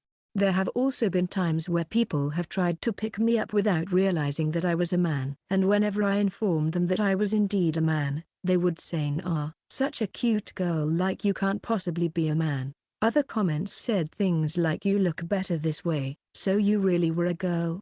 You should keep that look forever." But I brushed those aside as well. However, today, I could finally say farewell to that experience. Yes, today marks the end of the month-long punishment that Salon has given me. I never want to wear this again. I said so as I aggressively took off the dress I was wearing. I then proceeded to remove my wig and my makeup. Before long, I was back in my original look. When I looked at the mirror, why do I not look as masculine as I thought I would be? I haven't seen myself look like this in a while, so maybe I was just expecting too much of myself. Regardless, this look definitely suited me more. It should, right? Luke-sama, what happened? Hey, Luke, why did you stop wearing dresses? It's been a month, you know. When they saw me, Milia and Salon looked horrified for some reason and hounded me with such questions. Meanwhile, I calmly answered them like that. But everyone loved it. You'll surely do it again, right? Yeah. You sure were popular looking like that. You should don that look every once in a while. I firmly rejected them. No way. Okay, I'm never dressing like that ever again. No. So, I won't see that sublime form ever again? Curses. I should have made you dress like that for eternity instead of just a month. Why are you two saying such horrible things? And then, as though she just thought of something, Milia excitedly began saying something. Oh, that's it. The body doubles still haven't changed, right? I'm obviously going to make all of them change back soon. Why though? At least a few of them should keep that look, the two protested fervently. But I was unmoved. Actually, I should tell them to change back now. I then remembered something. If they find out that I'm a man, the beastmen didn't know that I was merely cross-dressing for them. I was an actual girl. If Lily-san found out that I was a man, it would almost certainly cause problems. After all, men were normally prohibited from entering their settlement, and if one were to somehow get in without the proper permissions, they would be executed on sight, and I had even entered the bath with them. I see no other way. That particular body double would have to remain being in drag. Chapter 246, sounds more like a thief to me. Like I thought. I haven't grown much. I said so with a sigh while looking at the lines of the height measuring device. The device I was using was made in the village's workshop and was currently installed in my home. I have been measuring my height for about a year now, but I have apparently grown by only a centimeter. And lately, it felt like I have stopped growing entirely, not even by a tiny bit. Nah, must be just my imagination. Yup, I'm sure I'll grow a lot one of these days. Foo. There's no need to stress about it, Luke-sama. Milia, after all, you look perfect just the way you are. Looks like her magic's working, doesn't it? Like this, Luke-sama should be able to keep his young appearance. Goofafafu. Milia said so, but I for one wanted to grow bigger. I haven't picked up a skill that allows me to change my appearance. Have I? At any rate, winter was fast approaching our village, but since we had railway systems that ran underground, as opposed to last year where we only had roads above ground, there likely won't be a decrease in the number of people traveling to our village even in the winter. When spring arrives after the wasteland's long winter, I would be turning 14. It would also mark the second year of the village. So many things have happened within those 2 years. This year was especially hectic though. Around late spring, Raoul led an army of 5,000 soldiers against us. And come autumn, we found ourselves clashing against father. Thankfully, we managed to overcome both of them. The dissolution of the Albert territory has served as a major impetus for the skirmishes throughout the kingdom to die down. And then, when the kingdom's army, which was being strengthened more and more each day thanks in part to Raoul's efforts, announced that it would be intervening in any ongoing wars within the kingdom, even the most hot-blooded of lords seemed to have quieted down. It looks like the kingdom's going to be peaceful at last, doesn't it? And so, we have completely transitioned into winter. The first winter we had here was rather rough, but we seem to be having it easy this year. As such, I had decided to hold a few small-scale events. First in the list was to hold Christmas. Christmas? Yeah, what's that? This world didn't have that kind of culture. After all, it's an event where an old man with a white beard rides a sleigh pulled by reindeers and goes house to house during the night to deliver presents to children. Christmas was originally a more solemn thing though. He breaks inside homes through the chimney. Sounds more like a thief to me. Well, don't worry about that part, okay? And when it comes to Christmas, of course there had to be Christmas trees. We had planted a large tree in the village's plaza and decorated it, and then, it was already Christmas Eve. By the way, the date I set for when we would celebrate Christmas was chosen at random. Everyone, are you ready? Yes, the ones who answered were my body doubles who, at the moment, wore red clothing as well as fake beards. Each of them was to stealthily enter the villagers' homes using teleportation and place a present by the bed of the children. As for what the presents held within, they were things that a child typically liked, such as sweets and toys, that said, Since we distributed the presents randomly, there unfortunately was the chance that they may get something that they didn't exactly wish for. The following morning, the village was full of smiling children. And it wasn't just the children. There was a present in my home too. Mine too. Since the adults thought we were only giving presents to the children, they were greatly pleased when they discovered that we left a little something for them too. Another way our Christmas was different from a traditional one was the snowball fighting competition we did. The villagers were divided into two teams, the east and the west. Each team was to throw snowballs at the other. If one gets hit anywhere in the body by an enemy's snowball, they were eliminated. The match would end when either team has all their members eliminated. The field of play was the entire village except for the inside of buildings. It was a lot of fun, but it sure took an awful lot of time. Especially so towards the end when it was only Celas of the east team and Dilsan of the west team that remained. The competition was now only between the two of them, so one would think it would end soon. However, it was anything but that. Celas could expertly avoid the incoming snowballs, while Dilsan excelled at stealth and enemy detection. The both of them carried their respective teams' hope for victory, so they did the best they could to win. However, after about a week, the contest still hasn't concluded. The other villagers had already returned to their everyday life a long time ago.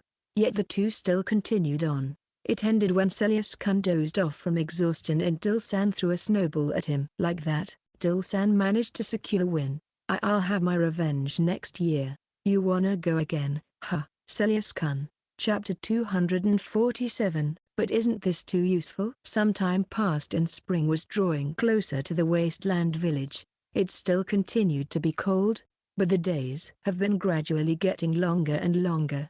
In addition, the snow that piled up during the winter was slowly but surely melting away. According to the merchants who have come to our village, it was already warm in the southern side of the kingdom. In fact, the royal capital has apparently recently celebrated the advent of spring. I hope this year will be a laid-back one. Immediately after I said so, I thought, wait, did I just set up a flag? And almost like it was on cue, the body double in the capital contacted me for an urgent report. Huh? The neighboring country attacked? Yes. Because of that, the king wanted to consult with the main body. Consult, you say? I could sense only trouble from this. That said, it wasn't like I could simply turn down the request. It's because of these things that I didn't want to get too involved with rulers and such. Like that, I reluctantly teleported to the royal capital. Oh, Luke. You're here. Yes, your majesty. My body double has given me a rough summary of the situation, but care to elaborate? Very well. To be completely honest, this situation is quite grave. Uneasiness on his face, the king gave me further details. The kingdom to the south of ours, Bast, have invaded us. Bast was originally a small nation. However, while our kingdom kept fighting amongst ourselves, the nation dedicated their time in expanding, and now, they have expanded enough to rival our military might. It's likely that they've been aiming to attack our kingdom for quite some time now. And when they caught wind that our internal fighting was about to cease, they decided to attack before we could be fully united. And how are things currently? I'm afraid things are currently abysmal. The burden of protecting our south falls to Duke Talister, but his army is exceedingly outnumbered by themselves. Which is no wonder, considering that the enemy army is said to have a strength of 50,000 soldiers. Rivaling Duke Iron of the north was Duke Talister at the south. Even then though, the best they could muster up was about 10,000 soldiers. I hate to admit it, but father's prediction was spot on. The one to interject was none other than Raoul. Not that we'd be better off if he got his way and became king. I doubt he'd be able to mobilize troops in time. After all, while Raoul was saying so, the king made a wry smile. We have called for the support of the lords of the kingdom as well as preparing the royal army to deploy. Thanks to the railway system you built, we're able to travel to faraway places in a short time. But even with that, I fear that we still will not make it before any damage is done. After all, winter has just ended in our kingdom, while theirs have been in spring for some time. The royal family could deploy the royal army right away as it was under their direct control. However, it wasn't as simple when it came to calling for reinforcements from the other lords. Which brings us to why I invited you here. I was hoping that you, who has overcome challenges after challenges, might have an idea on how we can overcome this. Aren't you expecting too much of me? Section. And so, I teleported to the Talister Duchy. My body doubles have already made this part of my village when they built railways here, so teleporting here was no issue. I've thought this before, but isn't this too useful? Like, can't you move an entire army in a flash by yourself? I had brought along Raoul and he expressed his wonder at my teleportation ability upon our arrival. People have to be touching a part of my body though, so it's not as good as you might think. I could probably bring a maximum of 10 people at once. So, when talking about an army of thousands, I would need to do so much back and forth. Rather than do that, I'm thinking of doing something far simpler. You have something else for moving troops? No, not that. I'm talking about a simpler way of driving back the enemies. What? Chapter 248. I hope it's alright if I change the landscape here a little bit. Duke Talister was an old man with an amazing physique. At the moment, he looked discontent. His Majesty has already informed me to entrust command here to you. Huh? I haven't heard anything about that. Like, since when did I become something like a general? Cuckoo. Well, this makes things easier, doesn't it? Your ways don't really follow conventional strategies, you know. The less people in the way, the better, if you ask me. Raoul said so and laughed. I couldn't imagine that such a thing was amusing for Duke Talister, who has been guarding this place all this time. HMP, what can a lad who isn't familiar with the land do? That railway was certainly extraordinary, but warfare is a completely different matter. The Duke might not have said anything, but his face said enough for me to certain that he furious within. Well, this capital of yours is the southernmost point, right? It's safe to assume that this will be where the enemies will attack first, isn't it? The duchy's capital, which was a fortress city, was said to be the largest and most important fortress in the region. Not necessarily. What do you mean? You are correct that this is the southernmost point in the duchy. However, there are 3 points of interest for our enemies. This is one of those 3. It should go without saying that the other 2 are formidable fortresses as well. However, should either fall, defending the kingdom will all of a sudden become hellish. In other words, we must spare some troops to those other fortresses, as to be expected when fighting with a numerically inferior army. How we divide our limited war potential was crucial. Yeah, I can see how it's troublesome when fighting normally. Duke Talister. I hope it's alright if I change the landscape here a little bit. Come again? Section. The army of the Bast Kingdom concentrated most of its war potential onto its main force. Of its more than 50,000 soldiers, a total of only about 20,000 soldiers were dedicated to the detached forces which were sent to the 2 fortresses to the sides. The enemy still hasn't finished their preparations. Don't give them the chance and take down their fortress right now. The man who was given command of the entire invading force was known to be the Bast Kingdom's greatest general. He has come from a family that has played a significant role in their kingdom's conquest of the smaller nations that neighbored theirs. As for the person himself, he has distinguishing himself in the battlefield ever since his first campaign at the age of 12. It should go without saying that failure was not an option. That said, the first thing in their way was Duke Talister, who has defended the southern side of the neighboring kingdom time and time again. The neighboring kingdom was still in turmoil due to the internal fighting that has been plaguing their land for a long time, but even then, they could still gather a respectable army for reinforcement if given enough time. And so, in order to avoid a prolonged fight, the general decided that they would deploy most of their troops to assault the nearest and more accessible fortress, the fortress city that doubled as the duchy's capital. Also, in the general's mind, because the fortress city was the most formidable one out of the 3 fortresses, the enemies wouldn't expect that they would be going for it from the start instead of taking down either of the side fortresses first.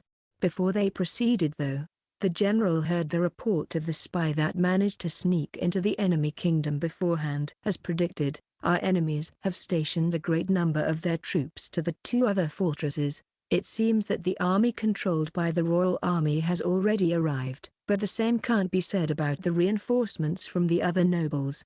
The general nodded as though he was satisfied by the report he heard. Obviously, even with a large army, taking down a formidable fortress city with impressive walls was no easy task. However, the general was highly confident that they would come out triumphant, at least, until, go go go go go go go go go go go. The ground made such loud, rumbling noises. The general looked for where those noises could possibly be coming from. Upon realizing what was happening, he was instantly at a loss for words. Gigantic walls were fiercely rising from the ground. Moreover, those walls stretched over the horizon. In effect, this completely blocked the path for their armies to advance. Chapter 249, I'll leave the rest to the body doubles. Is this tall enough? From atop an observation tower that was near the southern end of the fortress city, I built a wide rampart. It stood at about 2 meters tall, but more importantly, it stretched to the left and right for a few kilometers. Wwwhq ridiculous as always. While Duke Talister was stunned, Raoul simply laughed. Having a giant wall appear right in front of them out of nowhere, I almost feel sorry for them. I'm not yet done though. I want to extend it until it spans the whole border. Spans the whole border? The Duke, his eyes wide open, shouted so in reaction to my answer to Raoul. I guess I'll leave the rest to the body doubles. You called? I summoned 2 body doubles and tasked them with extending the wall further. Where did these 2 people come from? What's happening? Kukaku. You'll wind up dead if you keep getting surprised like that by each thing this guy does. When the doubles left via teleportation, I added some gimmicks to the wall. First, we'll want an easy way to access the wall from this city. Bridge. A bridge made of reinforced concrete. Highly durable. Has an anti-degradation feature. It's possible to choose the bridge's shape and form. That'll do. Okay, now, let's go there. I said so and then teleported to the top of the wall. A road on top of the wall will allow faster travel here, so I'll do that next. And then, I'll add walls that are perpendicular to this wide one. Like this, not only would we be able to attack the enemies from the front, but also from their sides. I've extended it to the end of the kingdom. Me too. When the doubles reported so, I asked them head back while building a road on the top of the wall they extended. Oi, look at them. They're frozen still. The enemy army had stopped advancing due to the wall that suddenly appeared before them. Not knowing what to do, they stared blankly up at it. I'm done. Me too. Thanks. The doubles said so when they returned. Like that, the giant rampart's construction was complete. I call this, the Great Wall, plagiarized. Section Wow. It really does go right to the end. And it's tall and solid too. No way the enemies will get over or even through this easily. Also, am I just imagining it, or are we really moving so quickly while we're on top of this wall? Duke Talister's soldiers were excited about the gigantic wall that suddenly appeared. They were so nervous about how they would fare against such a large army. But now, they were confident that the tables had turned. Still, how did all this happen? It's Luke Sama, for sure. Luke Sama? You don't know him? He's the great messiah who built that wasteland village. And, not only did he take back the capital from the Albert army, he also built the railways all over the kingdom, making us more united than we perhaps ever were. All of those were true? They were so absurd. I was sure it was just some made-up story or something. They're definitely not made up. A few folks from the kingdom's army say they got here via those railways. If that's not enough proof for you, I've seen one of those underground railway stations myself. You know, Luke's name has apparently spread even to a faraway place like the Talister Duchy. Really? That's amazing, isn't it? If you want to know more about Luke Sama, you should definitely give this read, a book. It's a tome detailing parts of Luke Sama's life, as far as I know.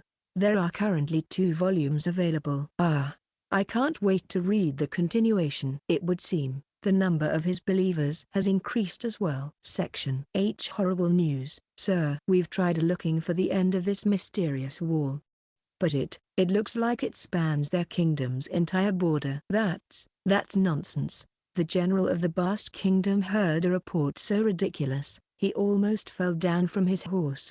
The wall had suddenly appeared before them almost as though it rose from the ground. He had witnessed it with his own eyes, yet he still couldn't believe any of it was real. According to rumors, sir, there's a lad among them that's capable of something like this. What do you mean? If there was indeed a monster like that among their enemy, they stood no chance at all. In the end, the Bast army decided to raise the white flag and retreat before any fighting even began. Chapter 250. Are you doing a bit? Oh, they're retreating. HMP. Gotta give their general some credit. Somebody else would have been stubborn and pushed through despite the lack of any solution for your shenanigans. Wait, did I just describe myself? Are you doing a bit? Raoul, we had noticed movement among the Bast army.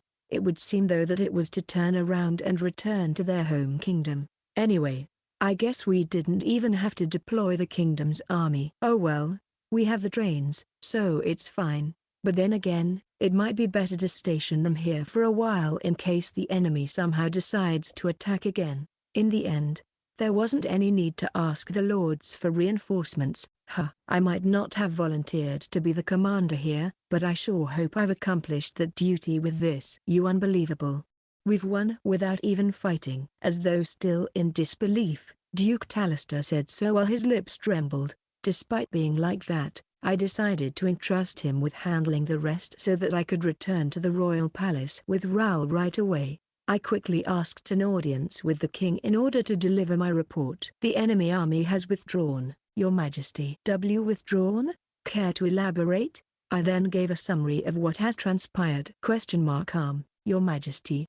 Excuse me. I was so shocked I spaced out for a moment there. Is he exhausted or something? But I suppose this is nothing when you can bring an entire city to the capital. Did you perhaps do that same tactic to resolve our national crisis so easily?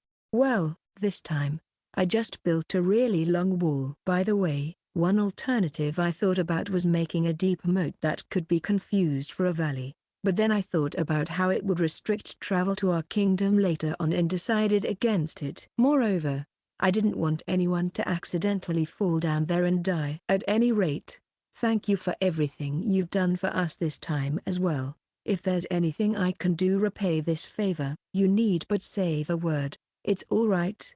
Don't worry about it. I didn't agree to do it because I wanted a reward, after all. Although, if I was forced to choose something, I would like to spend my days in peace and quiet. By the way, Luke, I'd like to talk about my daughter, Darania. Well then, I bid you farewell, Your Majesty. Wait, let me finish. Before the king could tell me what it was about, I teleported back to the village. I just had a bad feeling about it. Section. My name is Maria. I am a pious believer and servant of God. I had entered the faith at a young age. Soon after that, I began serving as a sister in the Grand Cathedral of Isla, the largest religious site in the nation. And now, many years later, the head of our congregation was personally telling me that I was to perform a certain mission. Maria, you are to immigrate to a city in the wasteland and conduct an investigation there.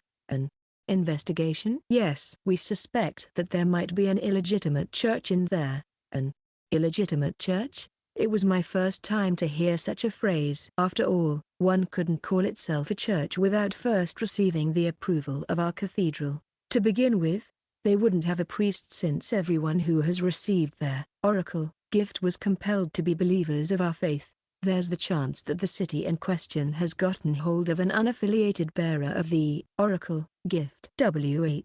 If that was true, we had a grave situation in our hands. I understand now. I will do my best to determine the truth. We'll be counting on you then, Maria. Section. And so, I headed to the said wasteland city. I, who has never stepped a foot outside of the dominion controlled by the church, was overwhelmed by the city that I saw. So many tall buildings. And so many people. It's so bustling. I was worried that they would suspect me because I was repeatedly getting surprised by all the new things I was seeing.